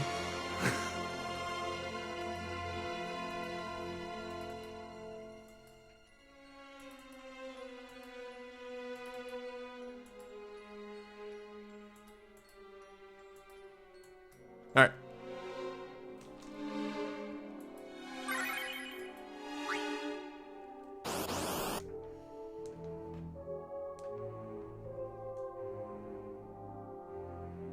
Isn't this fight all piercing? Is it? I couldn't find that.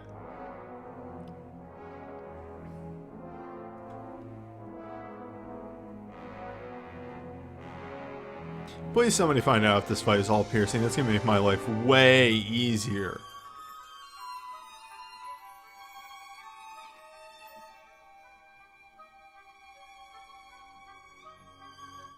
This fight is entirely piercing. Motherfucker.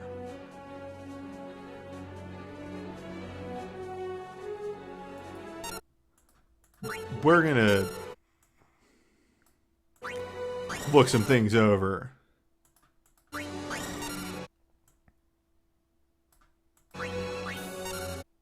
Well, in that case, am I getting haste? I'm getting haste. Yeah, in that case, fuck this shit.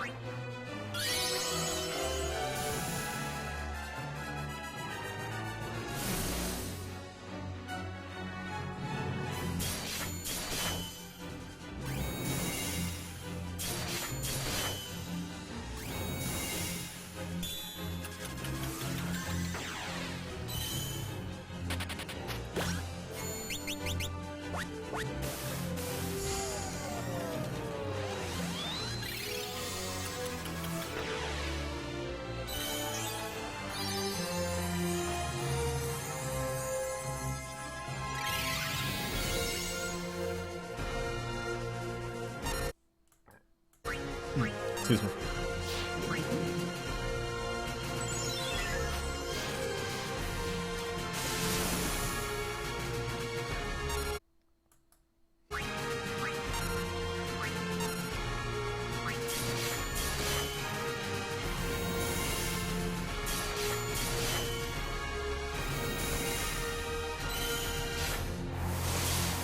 Well, that makes this fight even less interesting. I was already kind of mad about this fight because it's wholly uninteresting.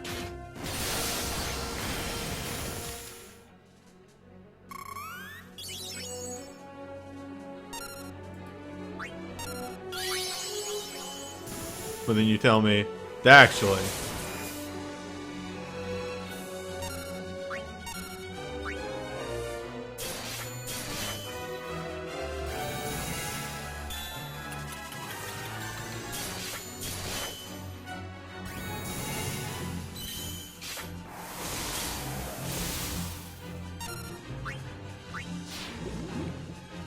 by the way, Apocalypse Bile is actually a physical attack that respects Row, if you believe that.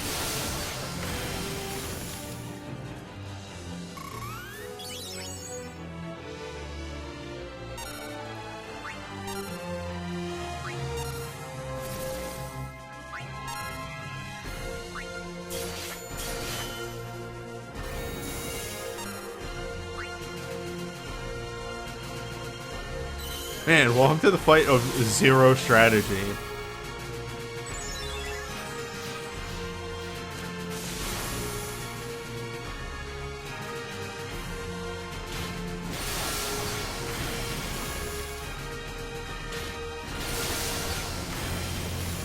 Yeah, just more peril. Yeah.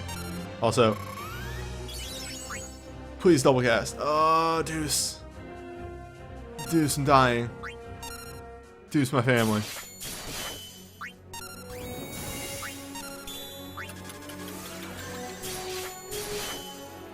What if I just kept proccing my record materia or my legend materia on Ayame literally every time she attacked?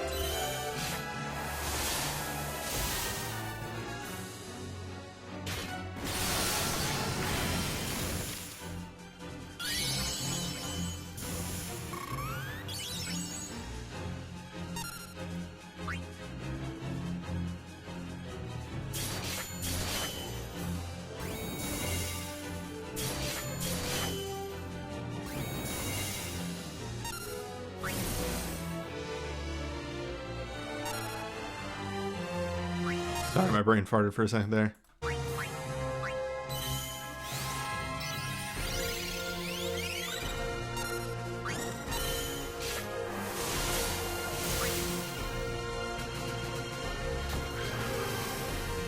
By God, he did something that wasn't party-wide AoE.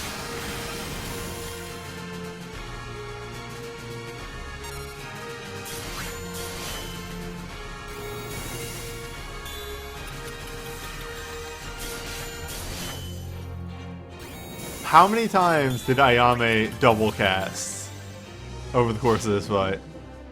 Well, I loved her.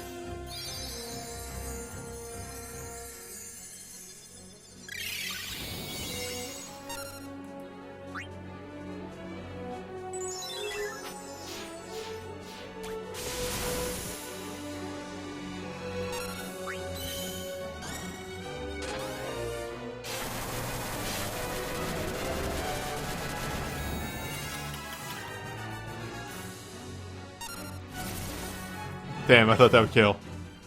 Oh well.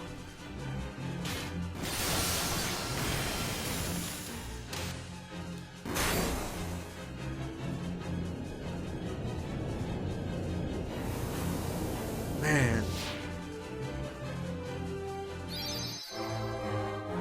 Everything pierces?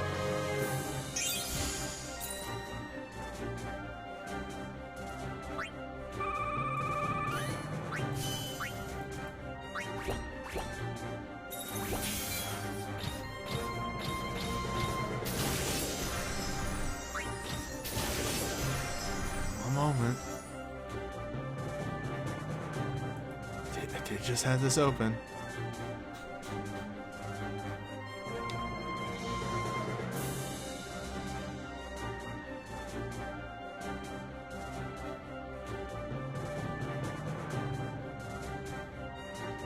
Yeah, alright, yeah. Everything pierces.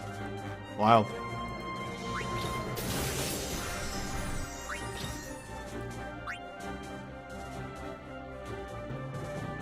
Wow, that makes everything easier.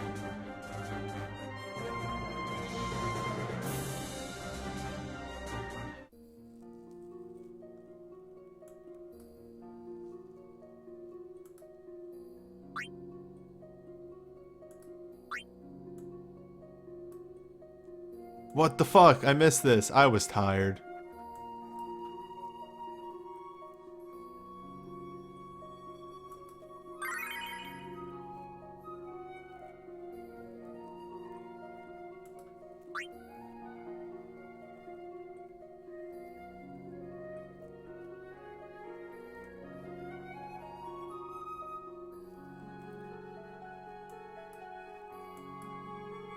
Alright, but anyway. You may have noticed that we use nothing but ice. Note something I said earlier. For the most part, I think except for Fran. Wow, weird. Nobody in this realm uses ice.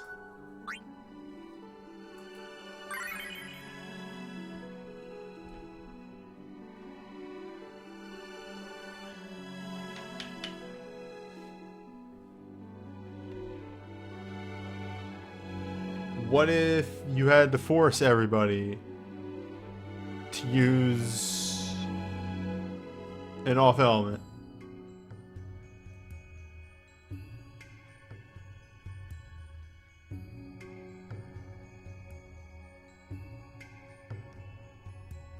Just cuz. Friend, it is supposed to be ice, you're right.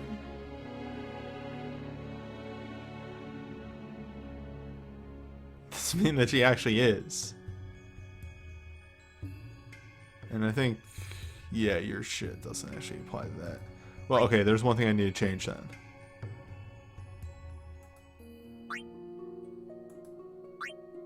Don't need more dance anymore.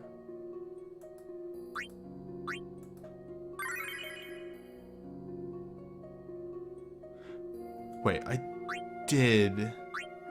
Okay.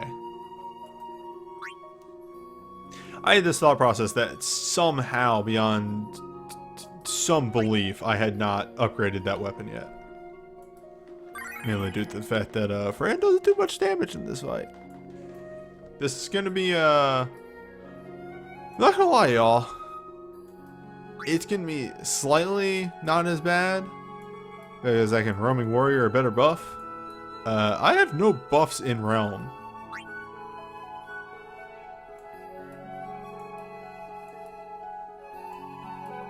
So, this is gonna be a long one.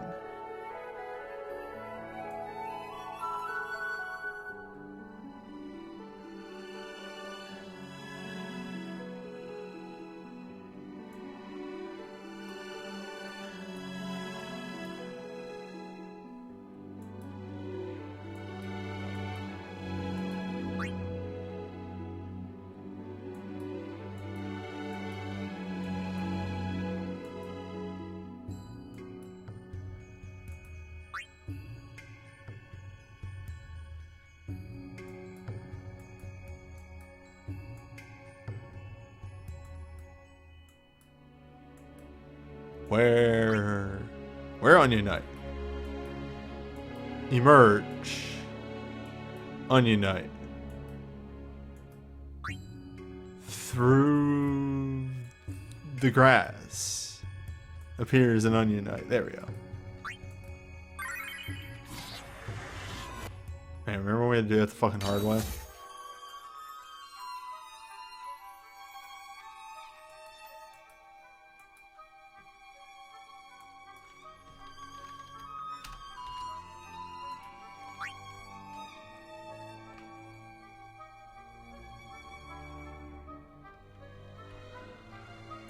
Speaking of remember when we had.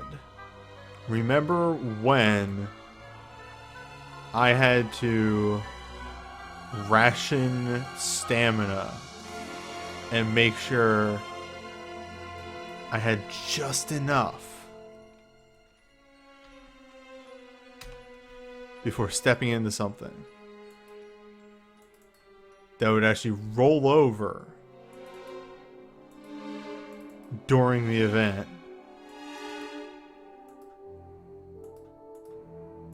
to do the event.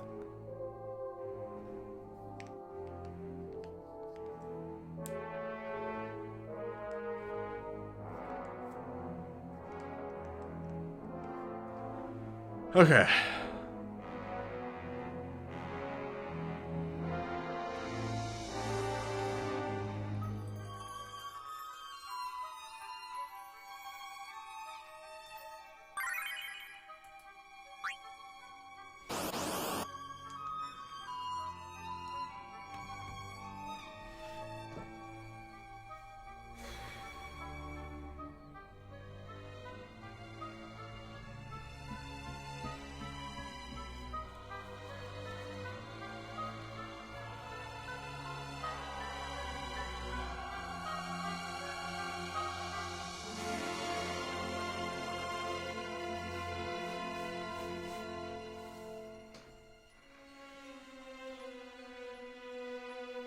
Man, everything's piercing.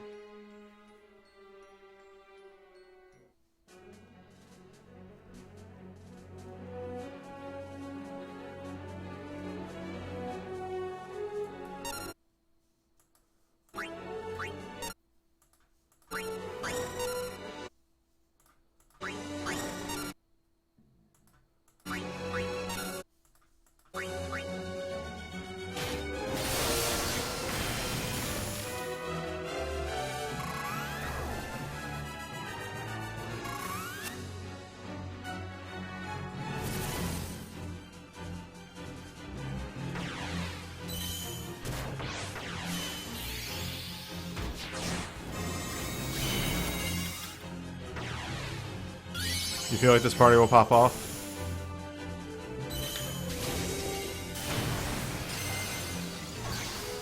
Maybe.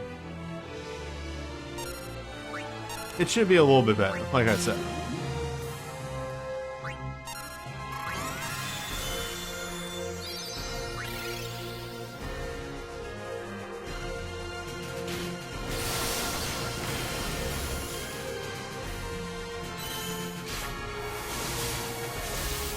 It's a little better. The numbers were abysmally low. France still isn't doing anything.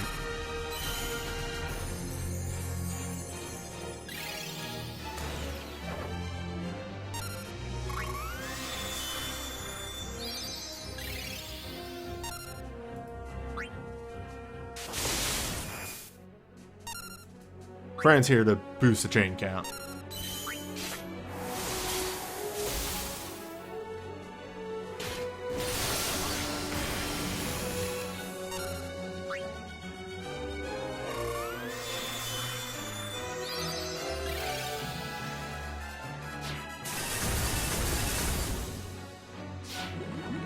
Why?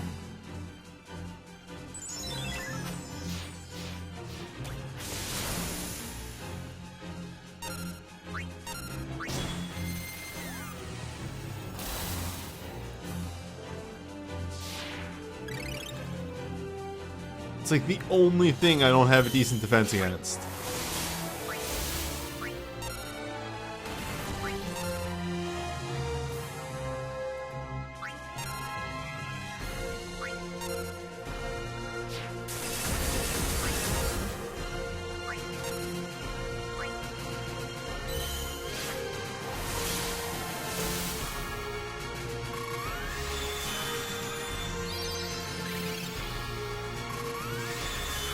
Fran really isn't a DPS.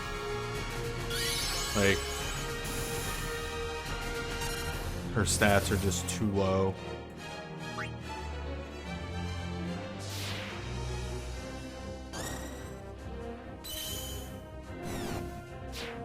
Alright, here we go. We can get with that good ice stand. Oh, wait, right.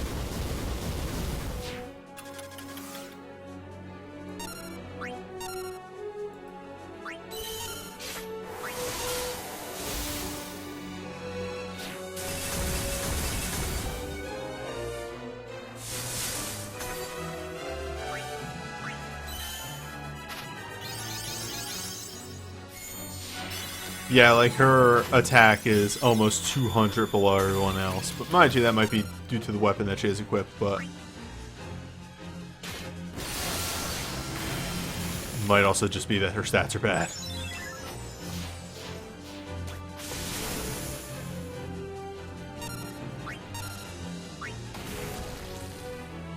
I mean, the other two don't have elemental boosting weapons.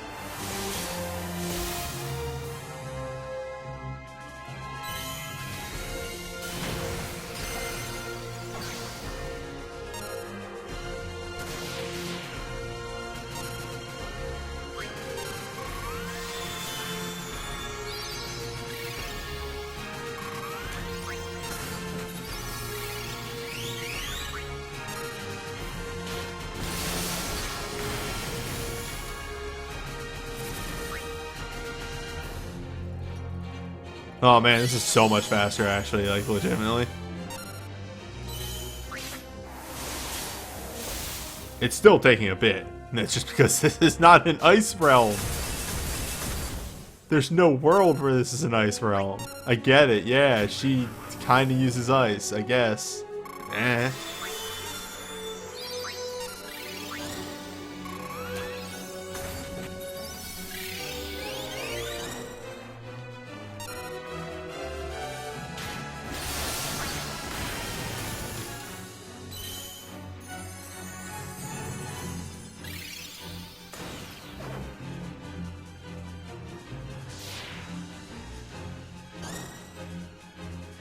Potion seller. Potion boy. Show me the seller's strongest potions.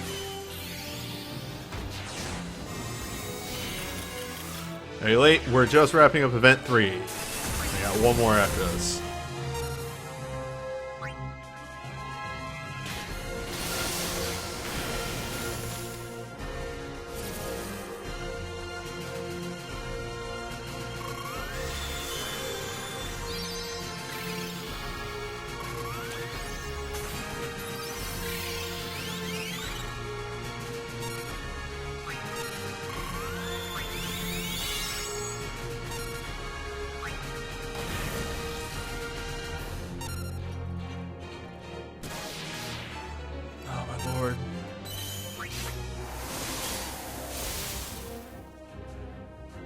I'm sorry, I've harped enough about how bad this boss is and just it's boring. It's not even bad, it's just boring. It's offensively mediocre.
Alright, well, I'm gonna do the outro for that.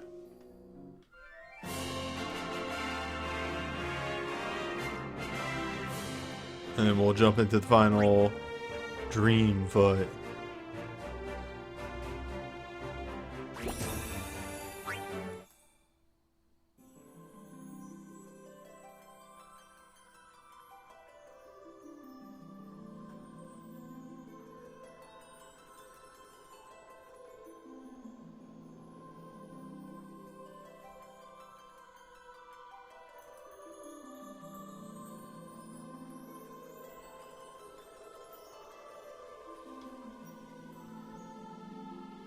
Well, that's it for the Final Fantasy 12 event.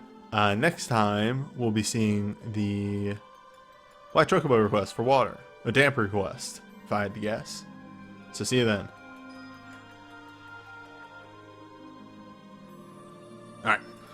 Let's get this. Let's rotate the board. One last time for tonight.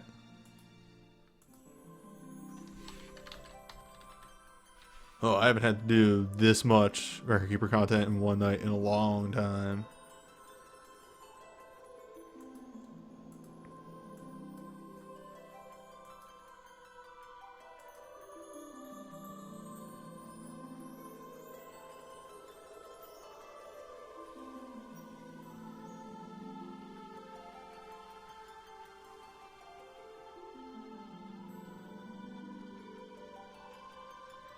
Hi, I'm the Wandering Newbie. It's time for more Record Keeper.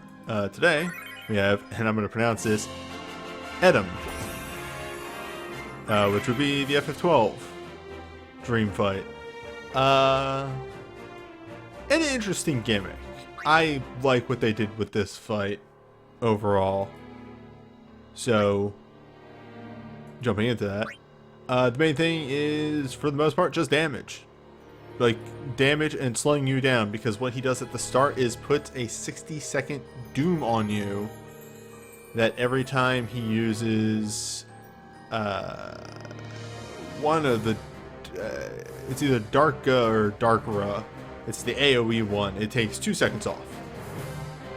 So his whole gimmick is that he makes himself very resilient during some phases to try and slow you down.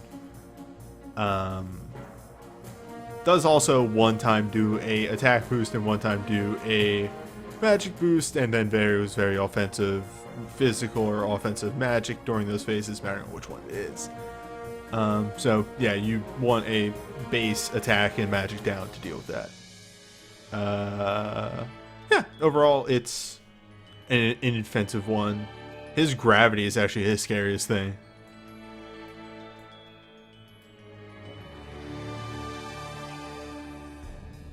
Yeah, alright, cool. Yeah, kind of proto-death gaze is a good way to put it.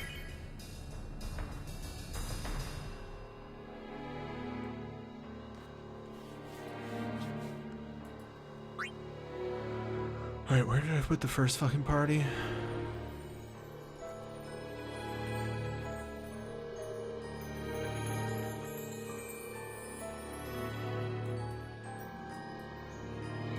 Is it this one? Yeah.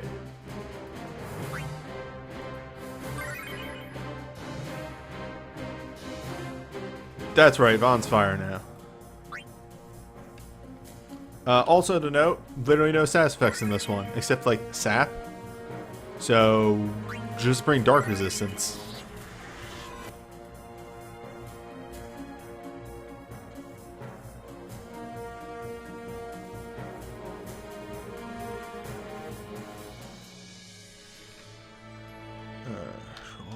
Dream.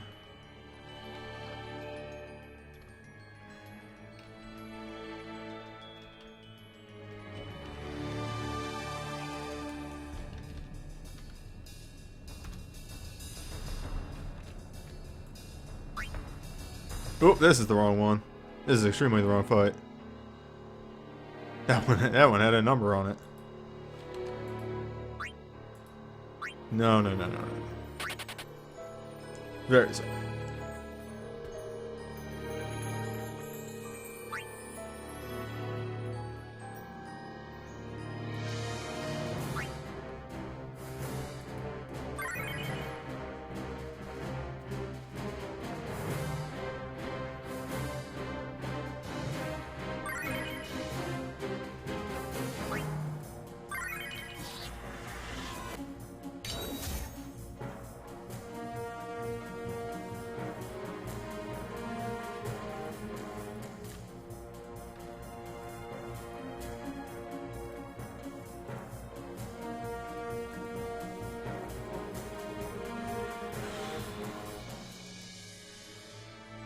$16 fights.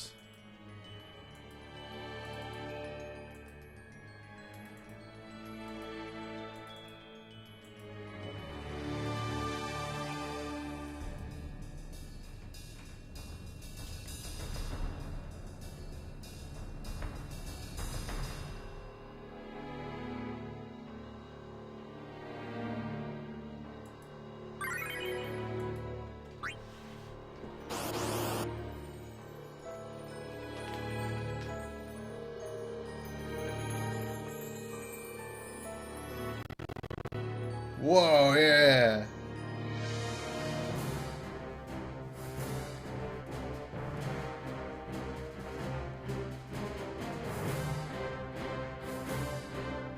That's happened once a session.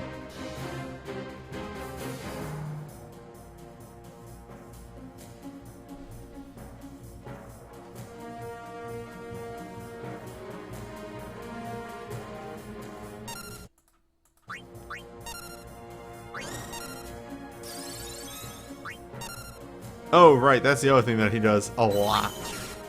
Is that he casts a barrier on himself. He does that like the start of a lot of phases. Or the middle of a lot of phases, actually. Now that I think about it.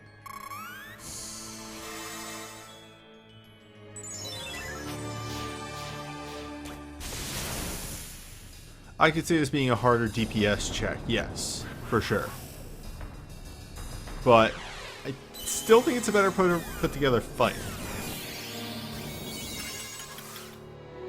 Because it's asking you more to think about your team comp than to just have solutions.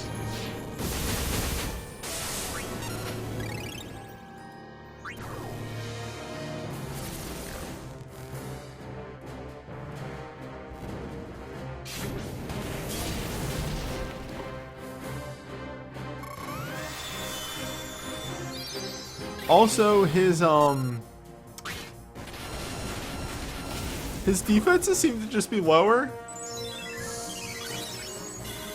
I don't know what it is, but he kind of just blows up.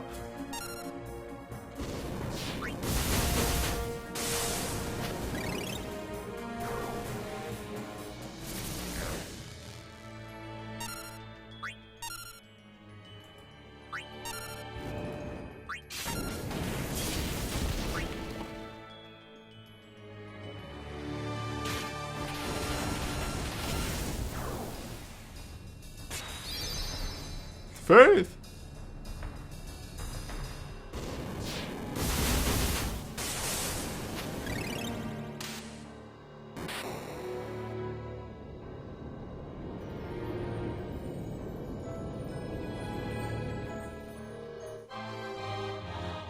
Wow, that one was easier.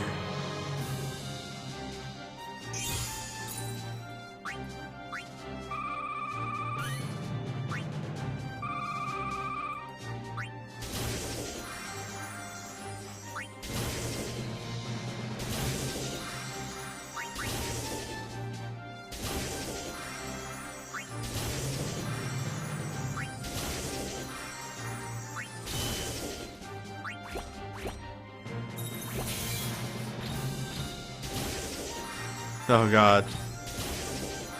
The rewards, they just keep coming.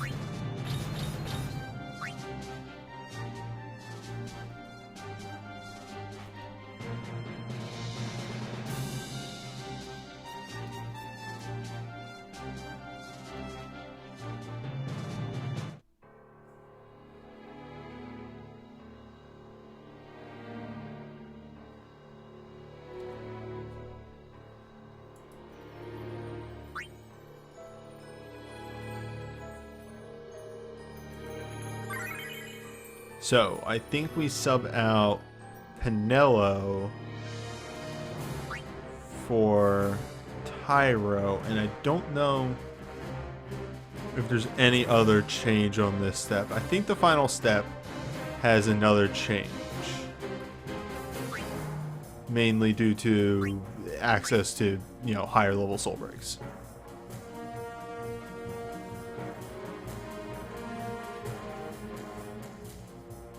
Yeah, this is still the same.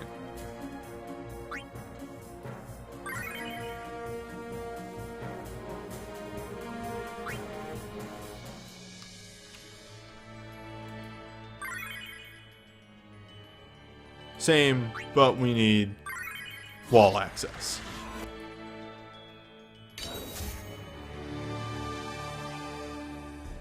And again, I have to emphasize that the only thing I fucking have in 12 as far as party-wide buffs go is Pinello's 30% attack buff. That's fucking it.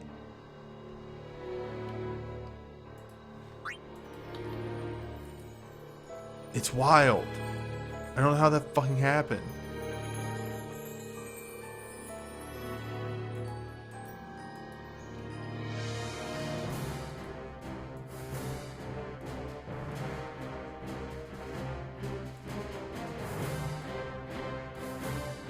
At least that's what I thought until I realized I did actually have something else.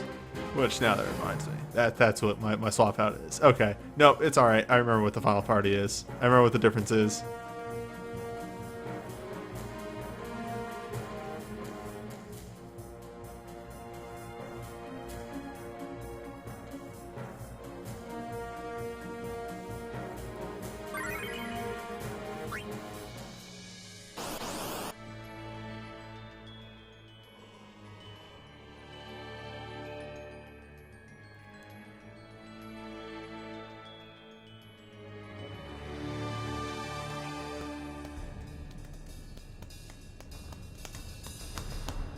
Alright. The big man has entered the field.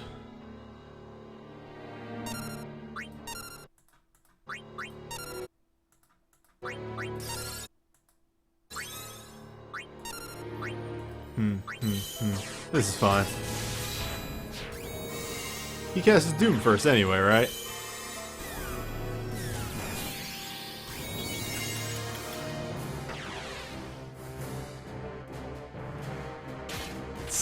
gonna bite me in the ass at all in any way. No. No. Nah. Nope.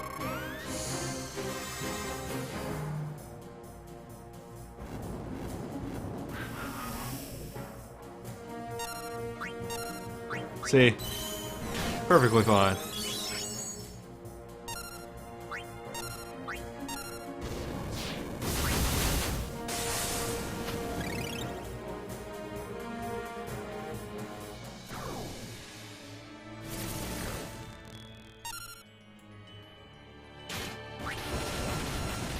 And thankfully, this boss just doesn't really deal damage. Like, he has one or two moves. It's his gravity. It's really just his gravity. His gravity is terrifying. Yeah,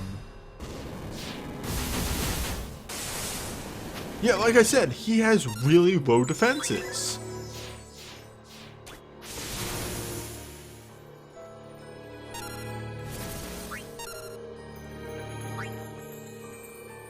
When you consider the fact that all I have is a party-wide at 30%, and then Vaughn has an extra 30 from Steel.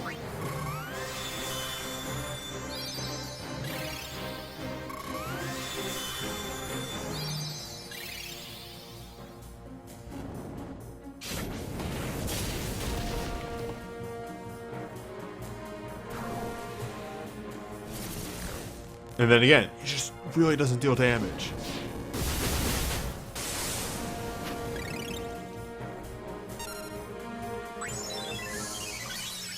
He'll do that gravity, and that gravity is terrifying. And a thing that we haven't seen yet is his Scathe. Scathe actually hits pretty hard as well. But that's about it. And there's Bravery, so let's just say no. But see, this is what he does. He does the Bravery, right? And then watch.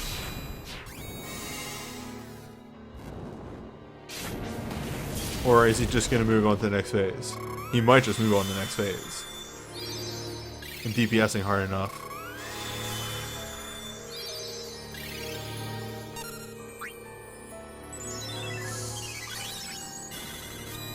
But like, weirdest thing, his move immediately after buffing isn't an attack.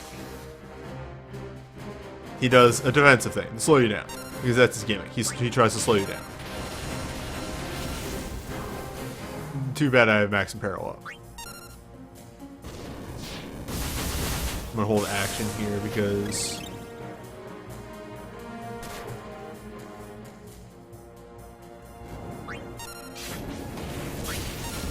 he is maybe gonna cast Faith in a second here. And honestly, his magic is way scarier than his physicals.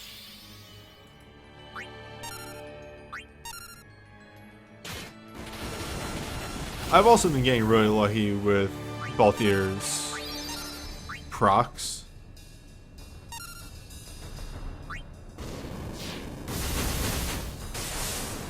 And there, the defensive buff is gone, so now we just dumpster him again.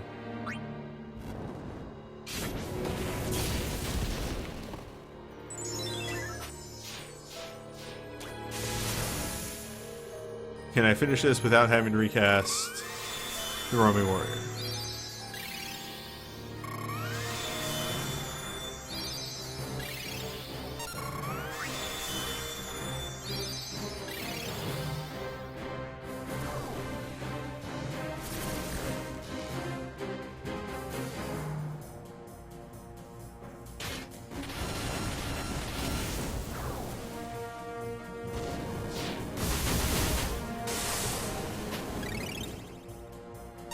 And we're done.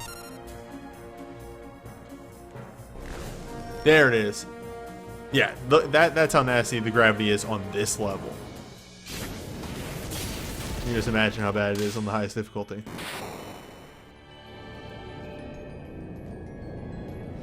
Or you won't, because if you're watching on YouTube, we're about to go to it, and if you're watching here, well, 5 minutes.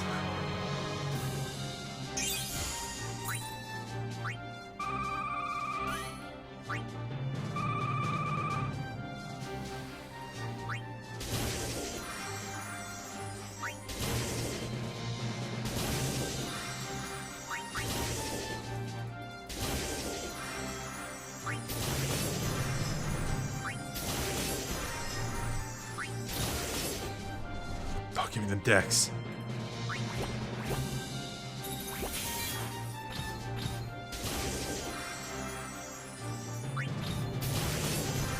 No, that's not Lars's Awakening.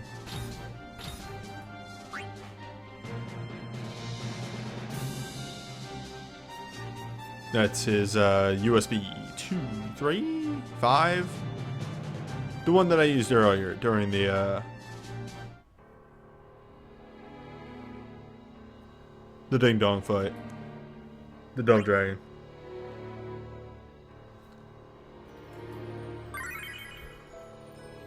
So, the tag out.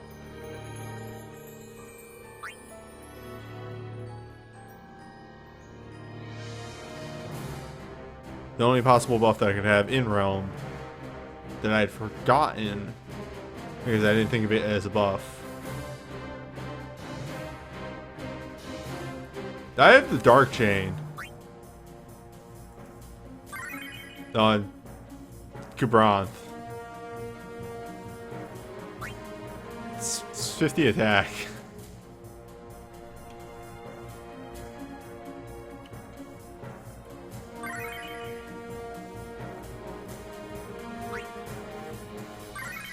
I'm not going dark. It's still 50 attack though.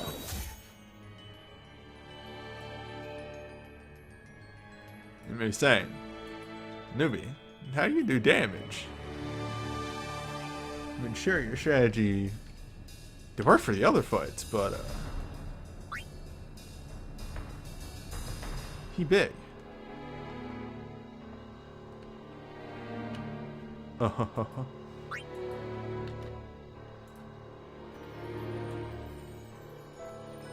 We have moves.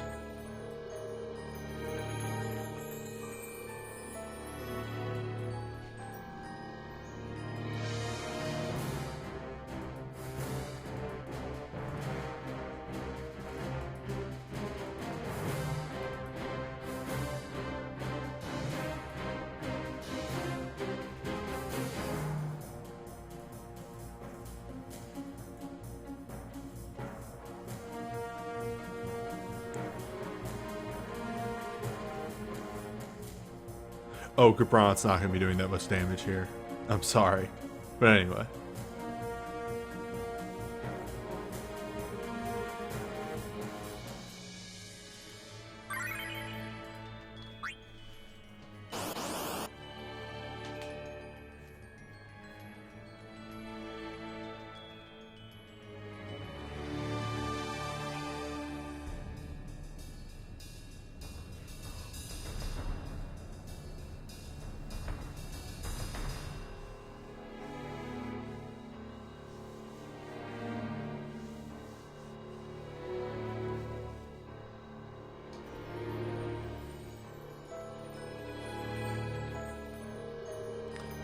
Cabranth is here in order to enable my chicanery. That's why Cabranth lives on this team.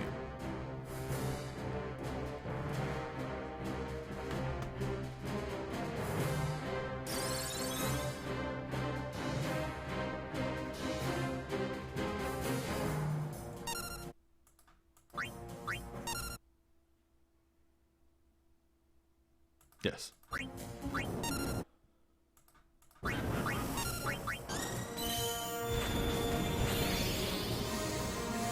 Sorry, I had to think there for a moment.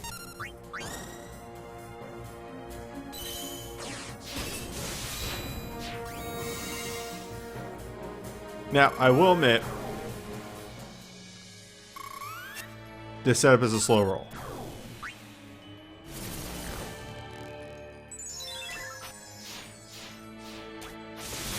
We're not going to see the payoff immediately. It will take time. But it will be good.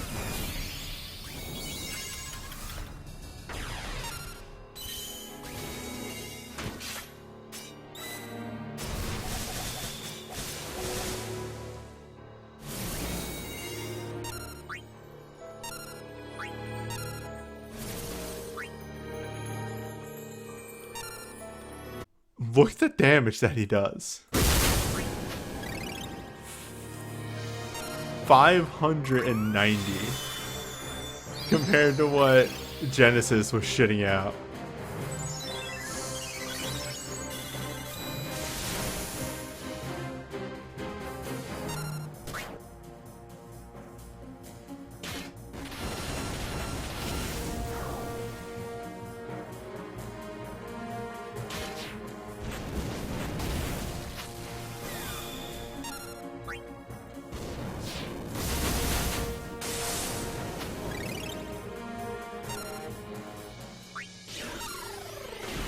Now, Scathe here, as stated, is scary.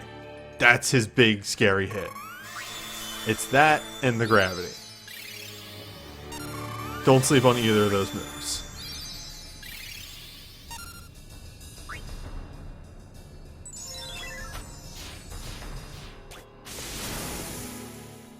All the rest of his moves deal like no damage.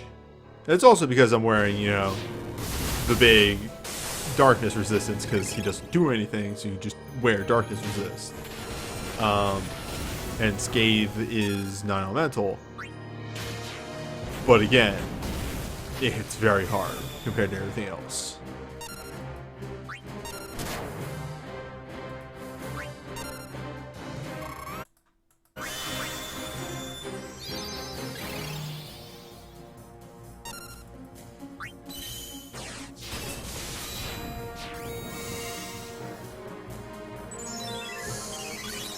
So this is when gravity hits.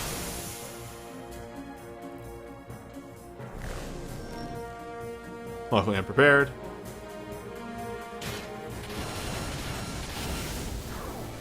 And built a soul break in it in advance.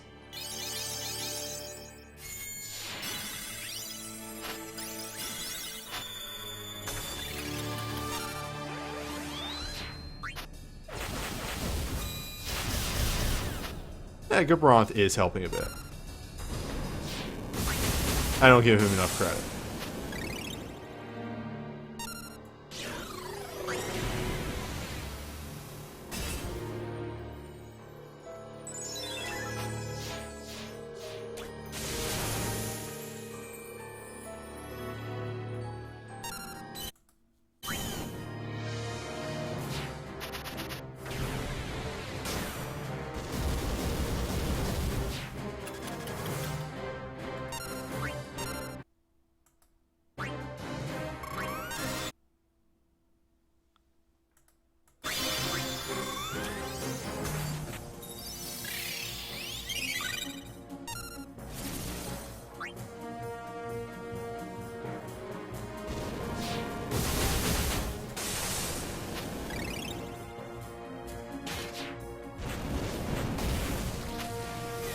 It's almost time.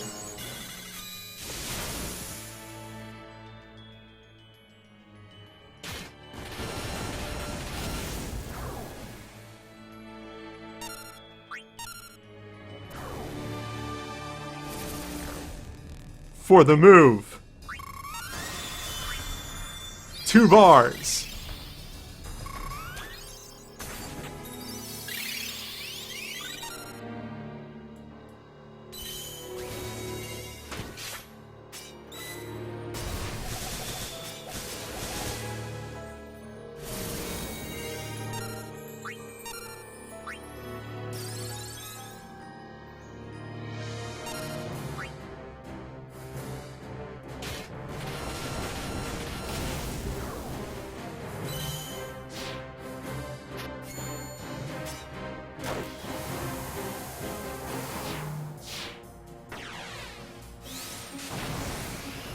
Vaughn's win, they say.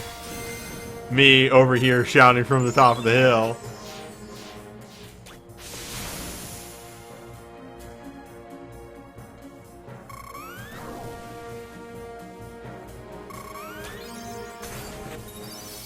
I love healing off of this spell. Yeah, so second gravity is a nasty move. It's fine. Part 2 of the move.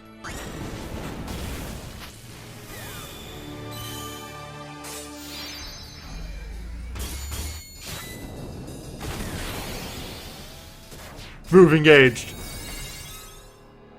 We have activated the final form.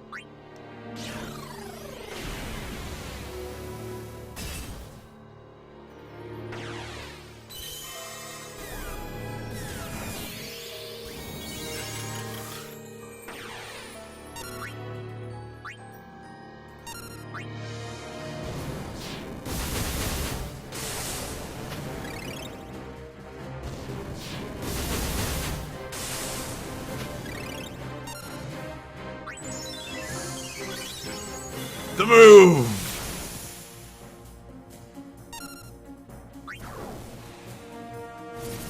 Oh, Balthier's dead.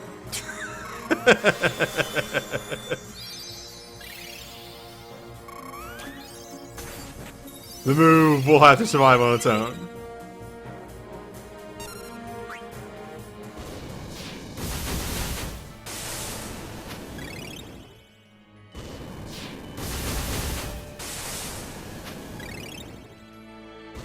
What if?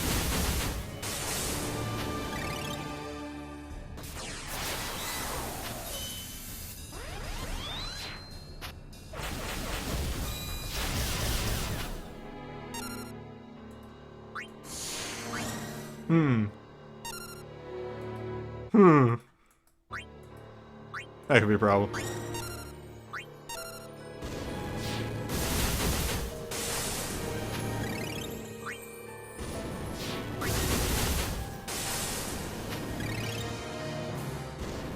We're fine.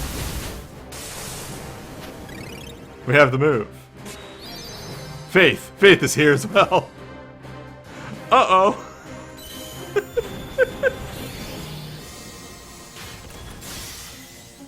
The boss is confused and not sure what phase it's in anymore.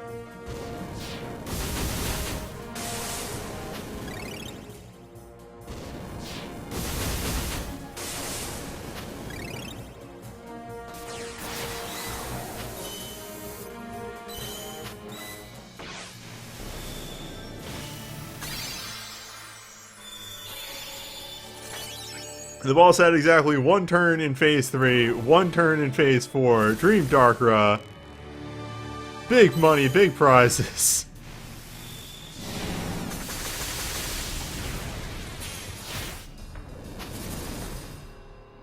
Cabranth is here too. Let's get that magic on, and we're dead. We're done. We're done.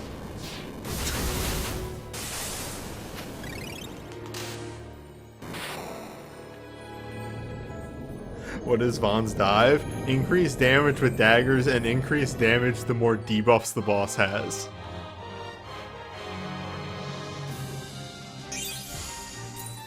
His double cast thief is an LMR, unfortunately. The move.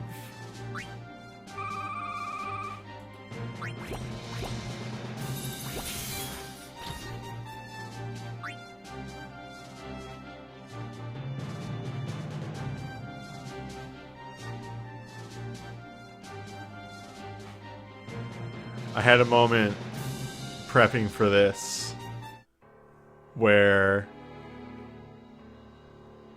to be fair, Vaughn's dive isn't entirely butt. On a full break, which is very easy to hit nowadays, he gets 20% boosted damage, I think. Like, hold up, let me get the, well, actually, we're going to the banner thing, so let me get a actual expert that knows how to use certain bots correctly in here. But yeah, Vaughn gets a 20% boost on a full break, and if you somehow get a mind debuff in there too, I think it goes up an extra 10. It's wild. Like, the bonus damage that he gets for debuffs is actually huge, and that's why 9 times out of 10 you see a Dove Vaughn like, oh, why is he hitting so much harder than everybody else?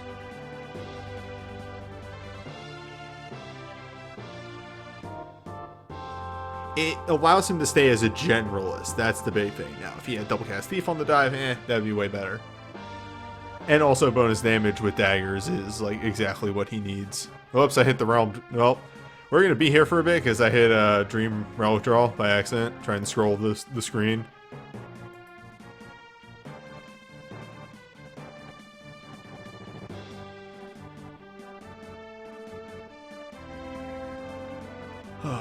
there's mine. Hello. Vaughn gets up to 30% extra damage when all 5 stats are being debuffed. Yep, I was right. It goes 5, 10, which I could have swapped out the... No, the bonus dagger... No, yeah, it's 10% bonus dagger damage, so I could really swap it out either way. It's 5, 10, 15, 20, and if you somehow get a mind debuff on there, which are rarer, he gets another 10. Yep. So, yeah, like, his thing is just free 30% damage, which is kind of crazy. People discredit it because it's not like, instant cast for 3 turns or other things. Vaughn has instant cast, it's just from somewhere else. Yeah, you just do the move. Anyway, I have literally all the pages in front of me, so let's get started. Yeah.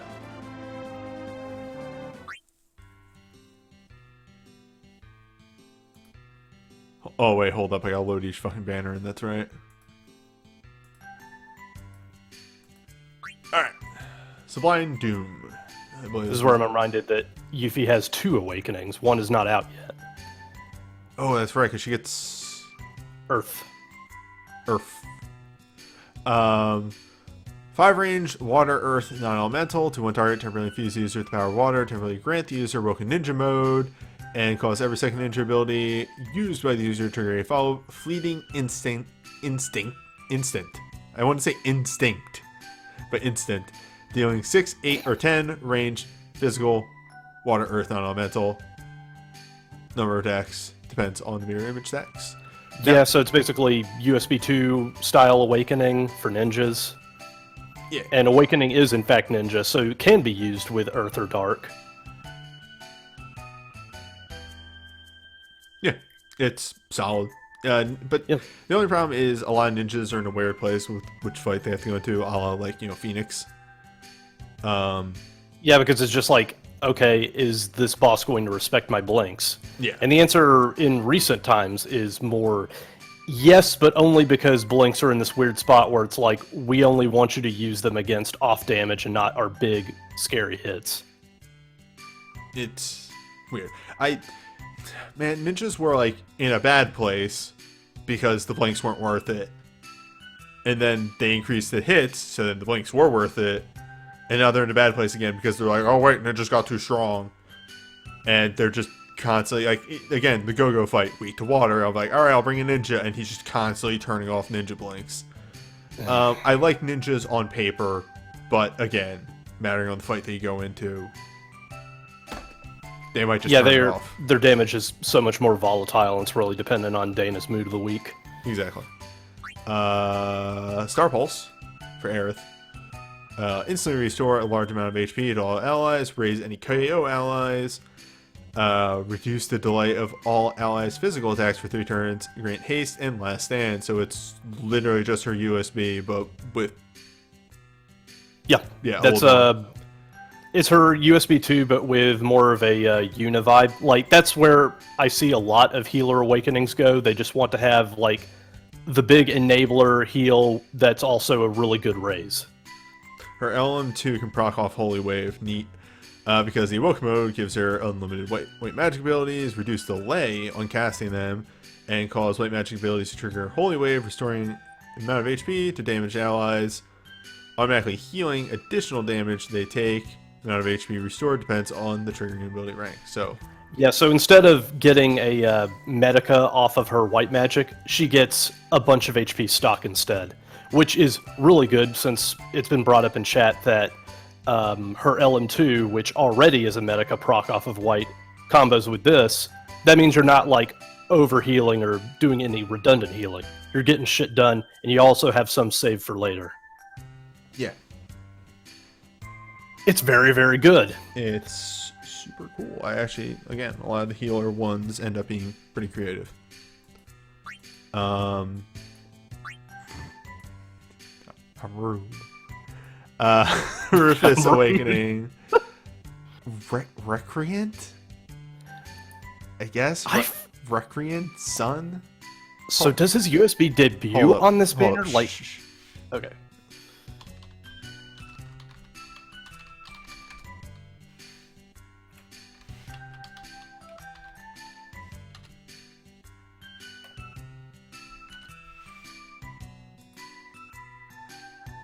This is important. I'm sorry. I just gotta do this real fast. No, it's understood. This might be loud, so I apologize to chat. Recreant. Yeah, recreant. Alright.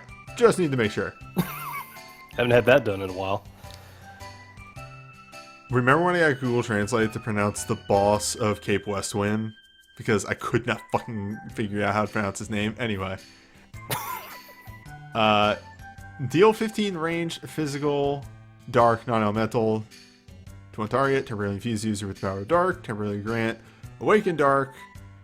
And cause every second dark ability to trigger a follow-up. Ground dive, dealing 8 range, physical dark, non-elemental to one target. So just dark with a big dark chaser. Yeah, like, surprisingly standard for the guy who's supposed to be the big physical dark imperil, man. Like, I'm going up to bat for Rufus specifically because even with just his burst for the longest while, he was one of the best physical dark imperils, specifically because his burst enabled his dive so well. Mm-hmm. And then they're like, he's a DPS now. I guess. Fuck it. Don't worry. Dark Machinist is the thing. Dark Shooter is the thing. Sorry, that's right. Maybe they thought his dive would contribute enough. That's right. You're aware of that, right? Japan just made Dark Shooter a thing. Yeah, they did, actually. Anyway. Dark abilities, Slyo. It is dark abilities. Not darkness. Yeah, dark.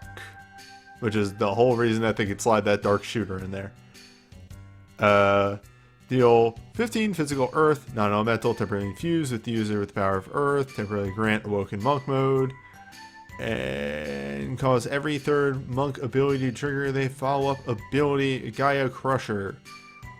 Dealing physical earth, non-elemental to one target, can't break the damage cap. Also really good for creating barriers for your opponents during some sort of competition, maybe a Gundam fight match. The Sekiya Tekioken has really changed a lot since I last saw this game. Anyway, it's a standard overflow chaser. This fake G Gundam nerd that doesn't know the Russians move is called Gaia Crusher. God damn it, I thought that you would just let me slide on that one. Anyway. This one's pretty standard. It's just an in element with an overstrike chaser on the third hit. I mean, it does good for Tifa. Yeah. Multi-hit arcane out of 10? Yeah. I was trying to guess which one it is before I actually get in here. Is water boosting throwing weapon, and there's a lot of people that can actually benefit from that. So, there's that too. Also, tremendously benefits off her work since it's 21 hits. Yeah. Sid gets the Realm Chain. You know how the Realm Chain is. Okay. And here's Rufus Ultra. Dark Gun. Deal 10 range physical dark non-elemental. Temporarily lower the dark resistance by 2. Cause every second dark ability to trigger a follow-up. Dark Ray. Dealing physical dark, non-elemental, and further imperiling by 1. Yeah, it's Imperil 2.0 for dark. So, good. Just flat good. Remind me what his dive is? What his dive is element? 35% chance to imperil dark off of dark attacks. Excuse me. Yeah. Yeah, combos really well with this. Mm-hmm. And again, all things considered, I joke about, man, they made Dark Shooter. That's really weird, but literally, Rufus has kind of been wanting that. Rufus was in a really weird place with just darkness abilities and nothing else. Yeah, like, again, it was fortunate that Rufus had a burst that worked so well with his dive for that time, but, like, man, he's been waiting for a while. Yeah.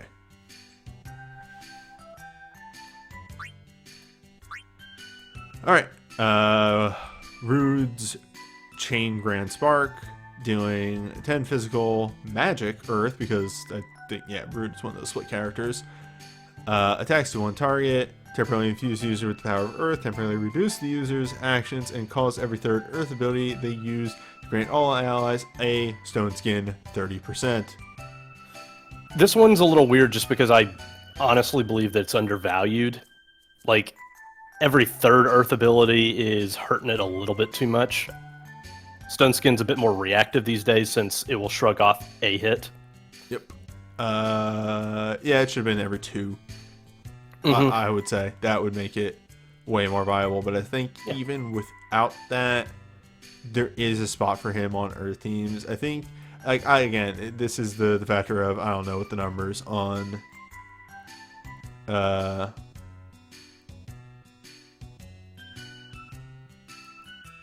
what's it called? Rude hits. So I don't know how viable he is to just have this as on the side. It's mostly just because, like, he's also a hybrid Earth user, so... Yeah. I don't know. He's a hard place, all things considered. Mm-hmm. It's a neat soul break. It's hard to place Rude in teams. Yes. Earth Rave, though. Deal 10 magic Earth attacks to one enemy. Temporarily grant all allies barrier that reflects portion of their image as Earth. And removes the delay of all allies' actions for 1 turn because red is magic now. So we got quick cast for red. Yep, it's Magic Earth Thorns for the Magic Earth Chain user.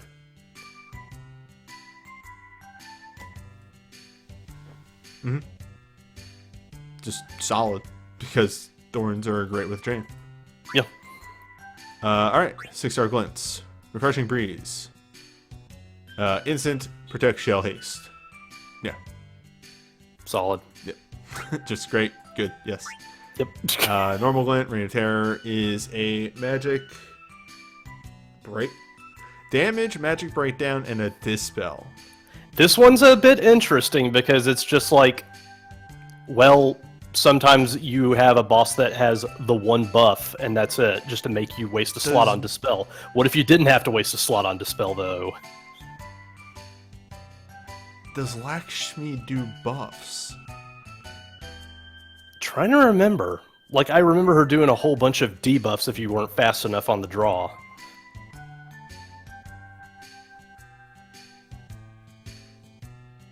No, but I meant like stuff that could be dispelled. That's the big thing. This is such the dispel being on here is such a weird placement. But anyway, Furry Tractor reports a Magmine Dispel, a Magmine buff on herself. Mm-hmm. Oh, Regen and haste. Okay, there we go. you go. Yeah, this is for Lakshmi.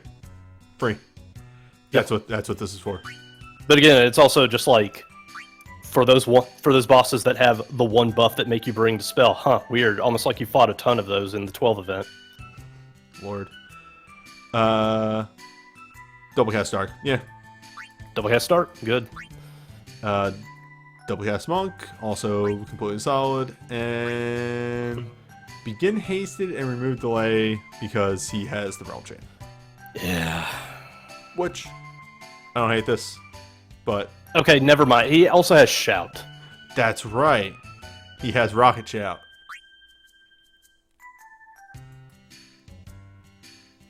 On a whole, there's some solid stuff on this banner. Yep.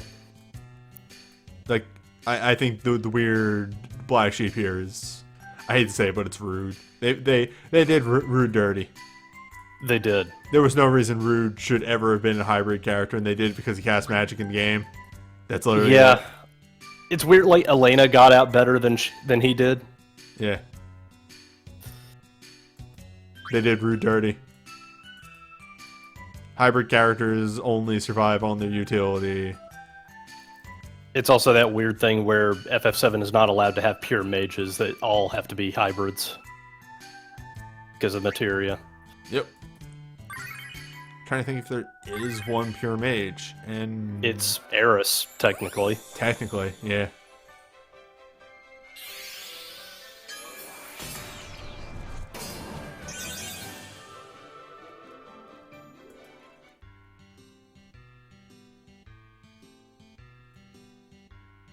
And also, I do like a lot of Rufus's tech on there. Yeah, no, yeah. His stuff is super solid.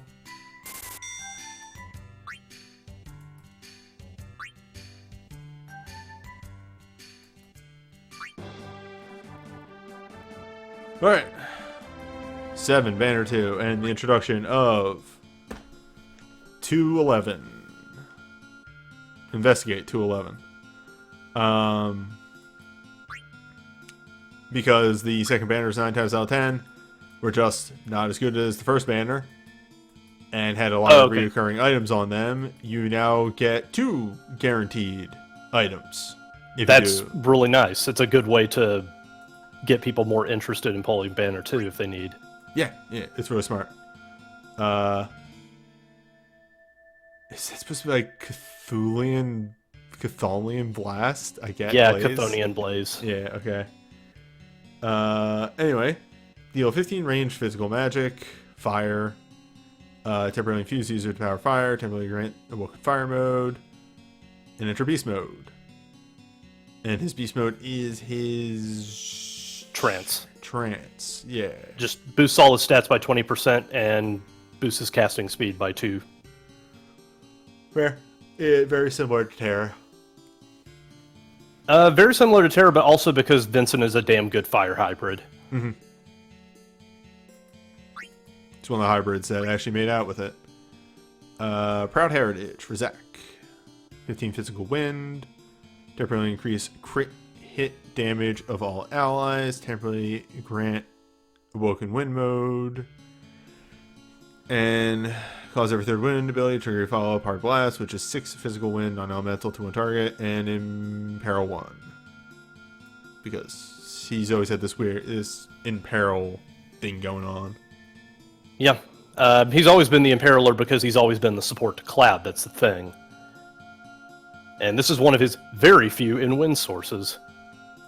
Yeah, shit. He really doesn't have any, does he? I think it's just his woke. Maybe his... Dog? No, not even his 6-star glint. Dog, this doesn't win him. This does. Where does it say that? 15 single attacks grants critical damage plus 50% to all allies for 25 seconds. Grants This does not. Awoken does not attach. Chat says he literally has no in-win source. Awoken does not attach. It's not.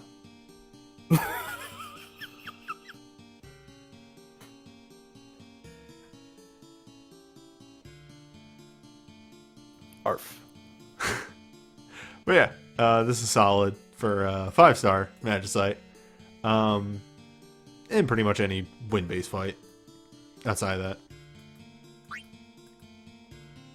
It's a God Rod. Oh, so it's alright. 3 big hits. Arcane out of 10. Oh, Hybrid Arcane out of 10. Another thing to note about the banners. Banner 1s will always be 10 6-star items and 4 5-star items. And banner 2s will always be 8 6-star items and 6 5-star items.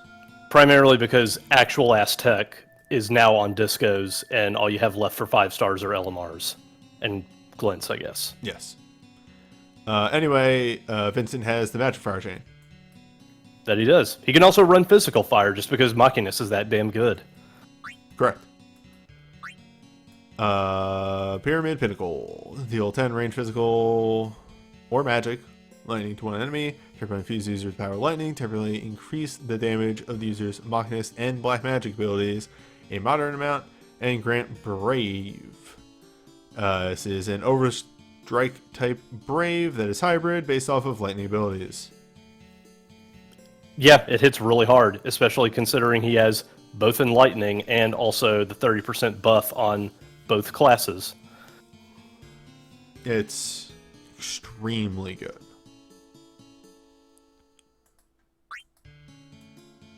Special Bomb. I love that it's a gun.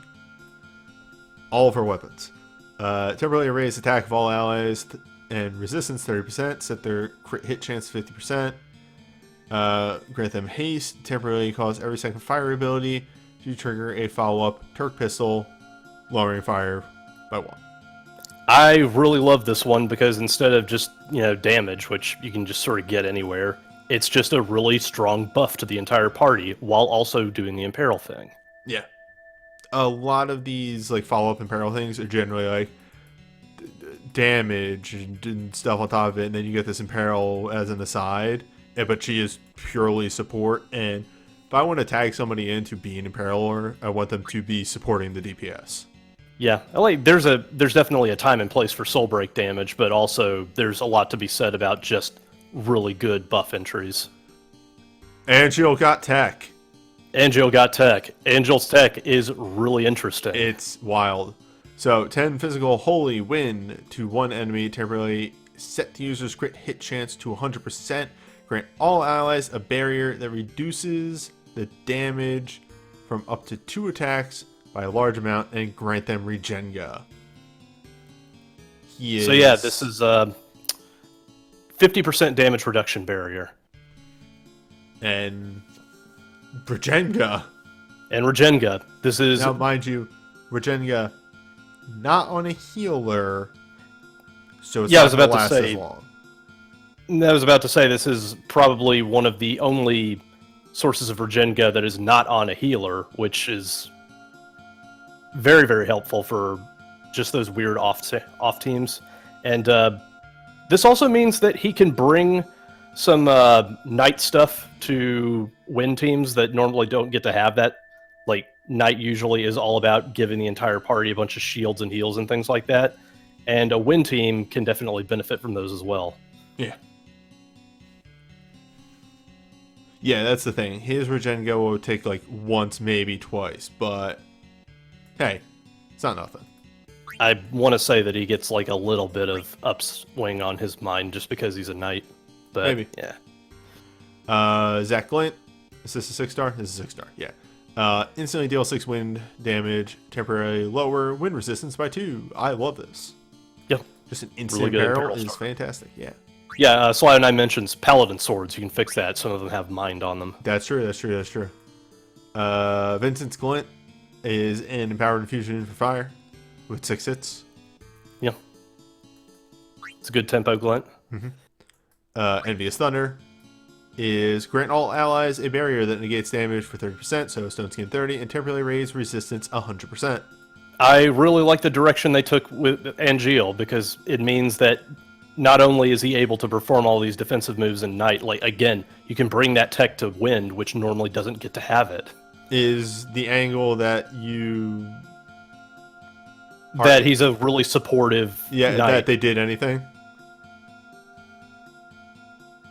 Well, it's just more that, like... They could have done him dirty. They could have done him dirty for like 2 fucking years, and he got nothing. They could have done him dirty. Heroes and Ward finally got a dive. This fucking game.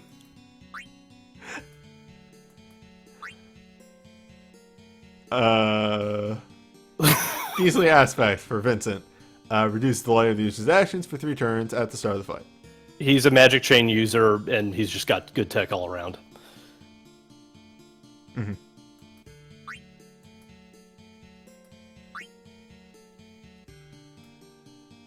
Does Angel...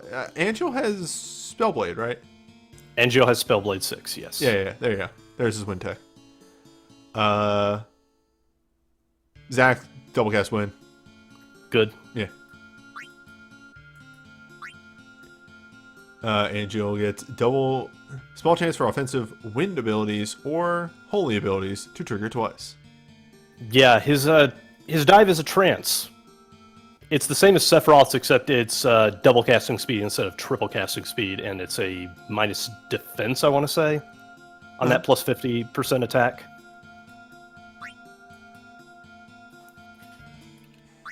I mean, Cloud's not burdened by his USB. He's burdened by their don't know how to change the programming to fix it. So that, like, by unlocking the Spellblade node, you make the Storm Spell node show up. Yeah, remember, this is a glorified web page. It runs on hopes and prayers. Yeah. It's a very badly coded game, and they don't know how to fix that. Okay, yeah. Attack plus 50%, res minus 50%, cast speed times 2.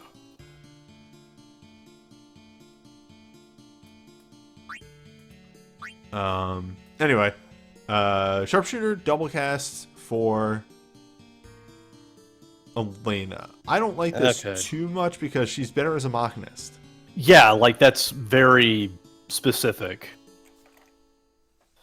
One second. Though I don't think he has one yet. And here's my current fucking theory. When Cloud gets his license board, actually, does Cloud have a license board? I could be. Hold up. I gotta find out. He's usually one of the first folks to get it. I gotta find out. Because they like experimenting with him. I have to know. Oh, fuck, he has one? Piss. I was gonna say when he gets one, they're gonna give him, like, a unique character wind ability for There's no ability. For combat, though. It's gonna be a combat wind ability. There's no ability right now. Yeah, well... anyway, yeah, like Sharpshooter, like she's so much better as a Machinist because Machinist is so much better at this sort of shit, and she was already leaning into the Imperils, so. Yep. But that side, I can kind of see why people say that this banner is better than the first one. There's less awakenings on it, but there is so much good tech on this. Yes. There is some completely bonkers good tech. It's also a bit more focused because it's like heavier on like fire and wind. If you need some support for fire and wind, you have come to the right place. Yeah. On top of, yeah, as chat says, 211.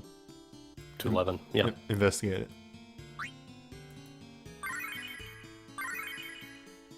Man, I really hope down the line they upgrade the banners again and it becomes 311, so I can just say investigate 311 every time. Eric Andre was an okay show.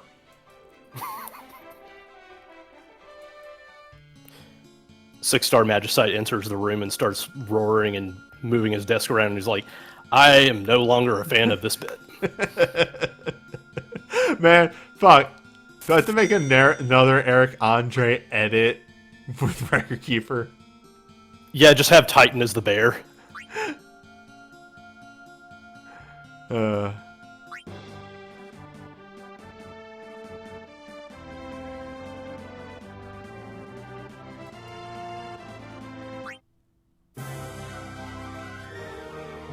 so I can close that. Yeah, I don't think... Move on to 12. I don't think Bart's got anything great. Like, not a lot of people are getting abilities. Most of the people that get abilities are trying to improve a gap in their kit and also generally trying to synergize with their synchros is what I've been seeing. An example of this is Noctis got a synchro and it's all fire themed, and then he got a license ability that gives him instant cast 1. So you can synchro into his license ability to get instant cast 1. Whack. Synchro is a new soul break type. It's a 7-star soul break, and it's just burst except by syncing up your abilities properly. When you hit the burst ability, it also hits the ability on your bar. What if burst, but more so? Also, it's an awakening type, so you break the damage cap because numbers. Anyway, Vane's Awakening, 15 physical, magic dark, non-elemental. Room to delay the user's actions for 1 turn, temporarily raise the user's attack and magic 50%, attack or magic 50%. Yep. Defense 50% as well. Infuse the user to power dark, temporarily grant awoken darkness mode. Jesus, that's a lot. Literally gets no bonuses other than all like the big buffs. Yeah. And really that's like if you need him to hit really hard, he'll do it. Oh, excuse me. These are some very big buffs for what you have. Like a big thing out of this just to remember that's wild. This actually kind of puts this on a higher level than a lot of other awakenings purely because it's self-sufficient. A lot of the thing about awakenings is that they generally need another buff because they give no buffs. So, yeah, this is wild. Yeah. Net, there's a lot more than that. Cells has one. Like, they added a bunch more. Cells has an Ice Holy Spellblade on there. Yes.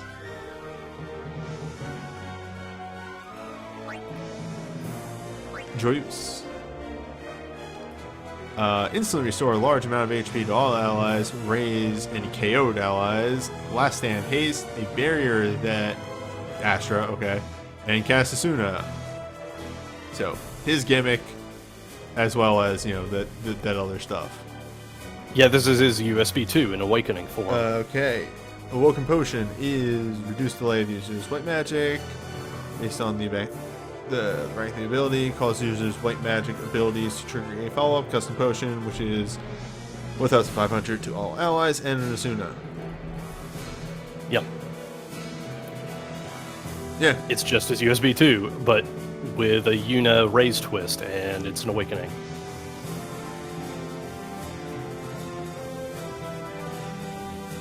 Just solid. Just solid. Wild Frolic. Here we go. I've heard about this one.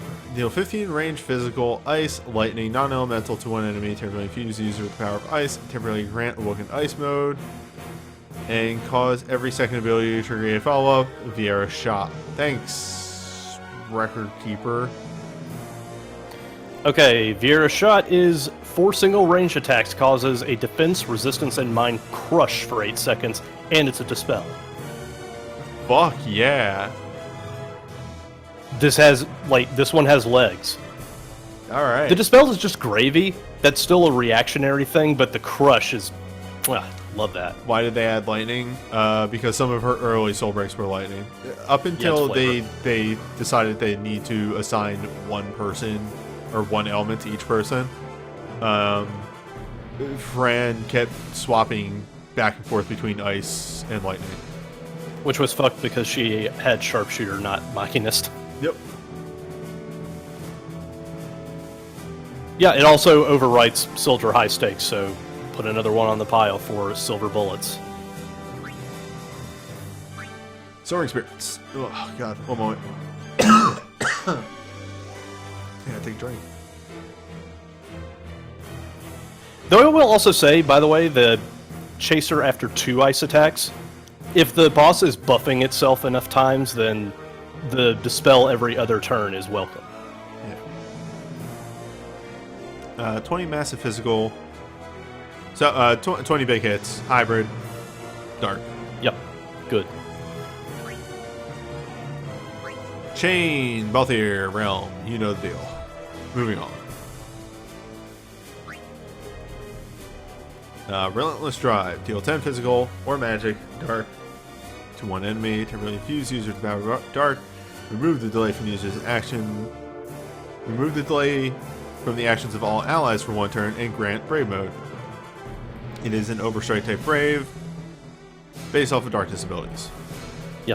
The hybrid is what really sells it. Also, the fact that it gives instant cast 1 to the entire party. So it's just really good in both areas. Mm-hmm.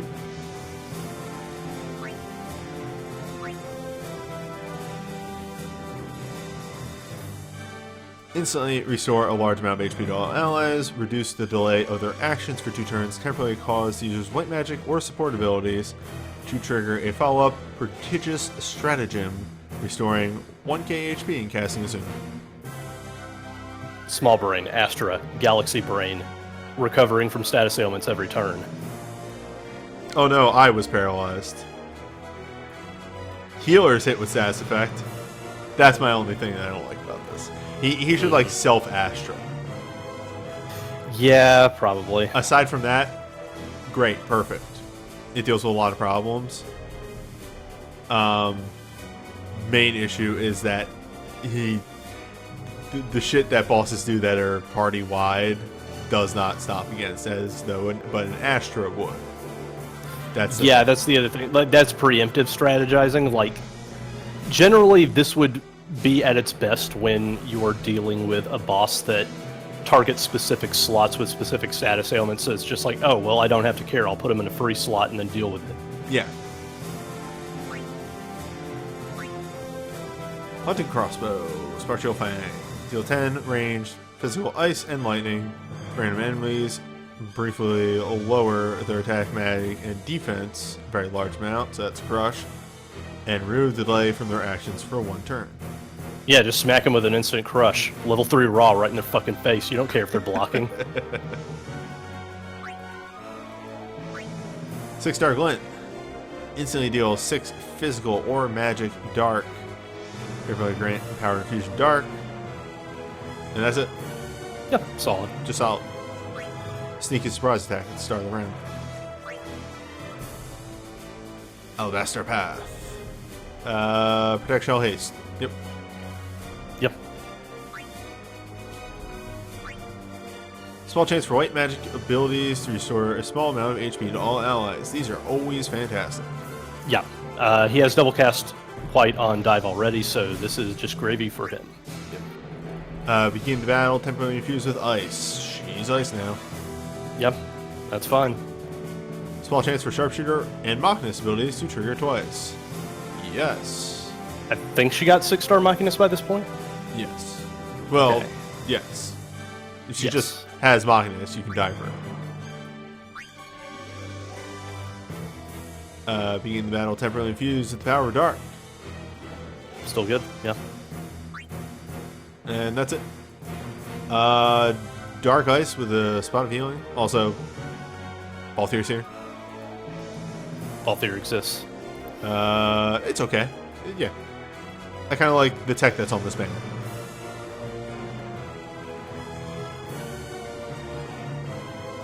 Do you have any other input?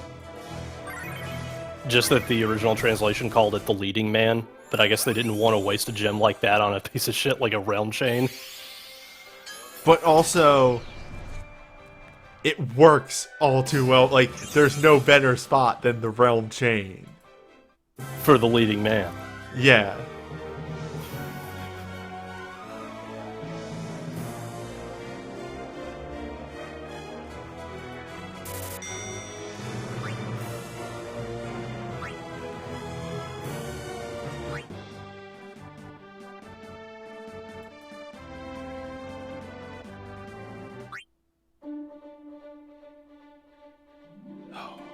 Almost done. Yeah. It's been a longie. Alright, the Treaty Blade. North Swain's Bolt. Deal 15 magic, lightning, non-elemental to one enemy, temporarily infused with the power of lightning. Temporarily grant the user Woken Lightning mode and every third lightning ability to cause a follow-up Sundering Bolt, breaking the damage cap. Overflow Chaser format. Solid. Yep. That's always been, you know, she was like the first one that had like rank chaser. So Yeah. Makes sense. yeah. She's always probably gonna have a chaser. 3 big hits for Balthier. Plus fire gun. Yep. Hey, good chains though. Dark attack chain for Gabranth. Gabranth's been doing some good work, especially now that he's pushed into heavy. He's probably one of the better dark heavy users out there. Yes, I will say that 100%. Like him and weirdly enough, all things considered, Cloud's not bad as dark heavy. He gets work That's done. just rude. No one said he was bad. He's just Yeah, rude. He's just rude. Inspired Flash. Deal 10 magic, lightning, non-elemental to random targets. Temporarily infuse the user with the power of lightning. Temporarily cause the user's lightning abilities to reduce delay of the magic of all allies in the rear row for the next turn and cause every third lightning ability to trigger a follow-up ability. Celestial Bolt. Temporarily raising the lightning of all allies by 1. So instead of giving the high quick cast for the back row, it just gives them a buff instead on top of the regular quick cast. So very nice. Yes. Mind you, it is only offensive stuff, so it does not help your healer at all. That's the one thing that I always hate about that. Oh, it's still high quick cast. Well, fuck that then. It's just fantastic. Yeah. But yeah, solid support / DPS on this one. Yeah. Edge of Treachery. Deal 10 range, physical fire, non-elemental, temporarily lower the fire resistance by 2, and temporarily cause every second Machness ability trigger a follow-up oil pellet, temporarily lowering the fire resistance by 1. This is literally, we just saw this. It's an Imperil 2.0 on a user with a dive that has a chance to imperil. Just good. We literally just saw this, but yeah, it's just solid. On a Machinus to boot.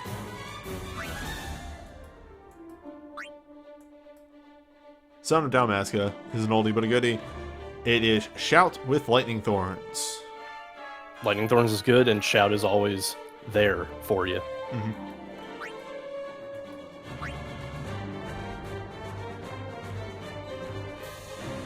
Exemplar of Honor, I guess. This word is impronounceable. Exemplar.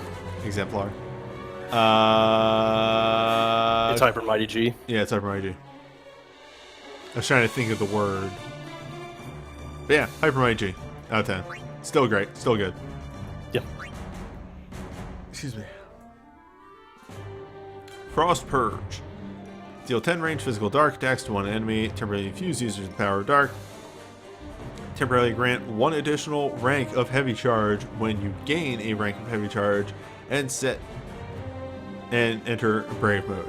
And the Brave is an overstrike typed when using dark abilities. This is one of the big reasons why Gabranth is doing so well in Dark Heavy. Yeah, this is really good on him. Because it allows you to kind of diversify a little bit, because you have the Overflow Dark Heavy move, and you also have the multi-hit spender.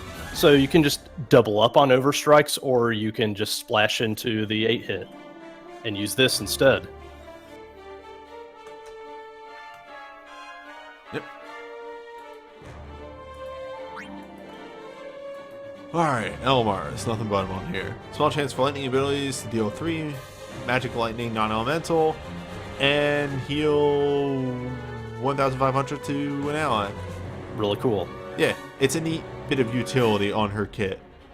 It's also a nice callback to, I think it was Northswain's Glow? Or Maelstrom's Bolt that had the heal. Maelstrom's Bolt, that's what it was. Maelstrom's Bolt, okay.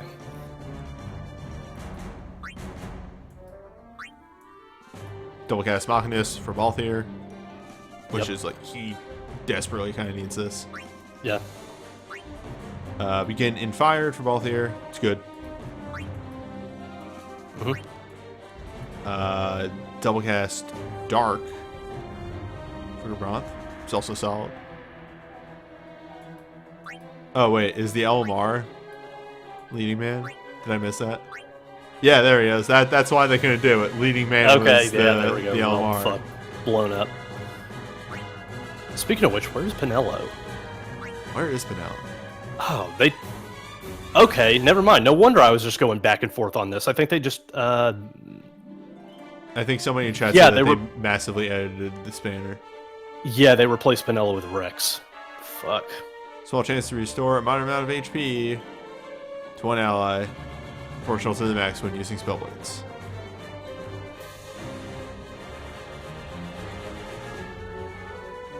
Yeah. Yeah. Yeah. Yeah. Yeah. Yeah. Yeah, it's alright. And Botch is starting hold, which he's a knight. Yeah. Yeah, hearing that Pinello stuff was removed makes this a little bit worse. This banner is okay. I think banner 1 still better, but again, Tube 11 now exists, so draw as you see fit. Yeah.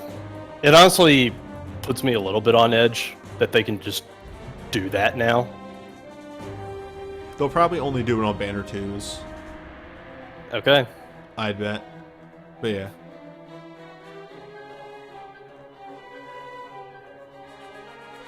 Anyway.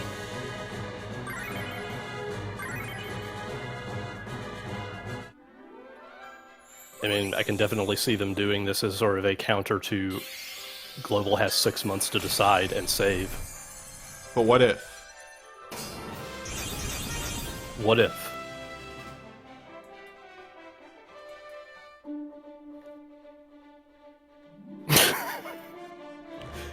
If you dollar pulled Gabranth's Brave, I would have laughed. I have it. I know, but you would have dollar pulled it because I was in the room. Ah. Well, I have a buff in realm now.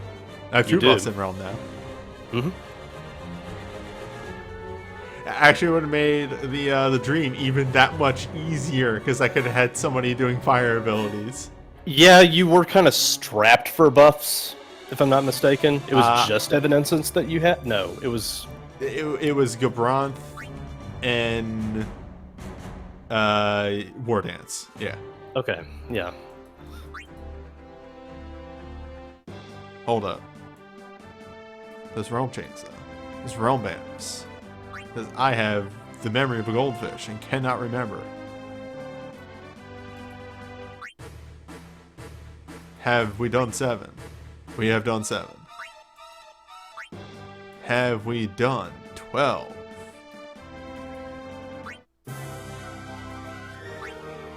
Hello. Big money, big spender, let's go. Nice, nice. And then next week, I know for sure because we have Damp Banner.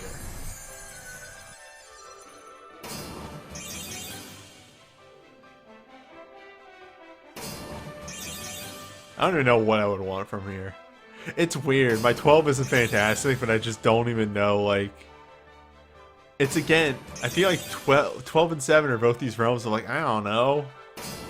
My Vaughn's great. I don't need anything more for Vaughn. Maybe some more stuff for Pinello, a USB. Maybe. Should be a good slot for the Torment. Yeah, it's just because FF12 has a whole lot of jank, so it's hard to try and put together a solid Torment team. Well, maybe USB for Pinello. Maybe. I think that's a dupe. Oh, that's just, yeah, that's Ash's OSB. That's not a dupe. Well.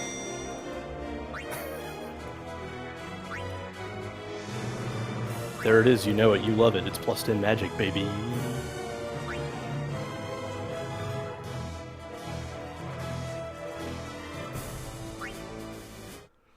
Well, it is 12:30. I have not done a Record Keeper stream this long in a long time.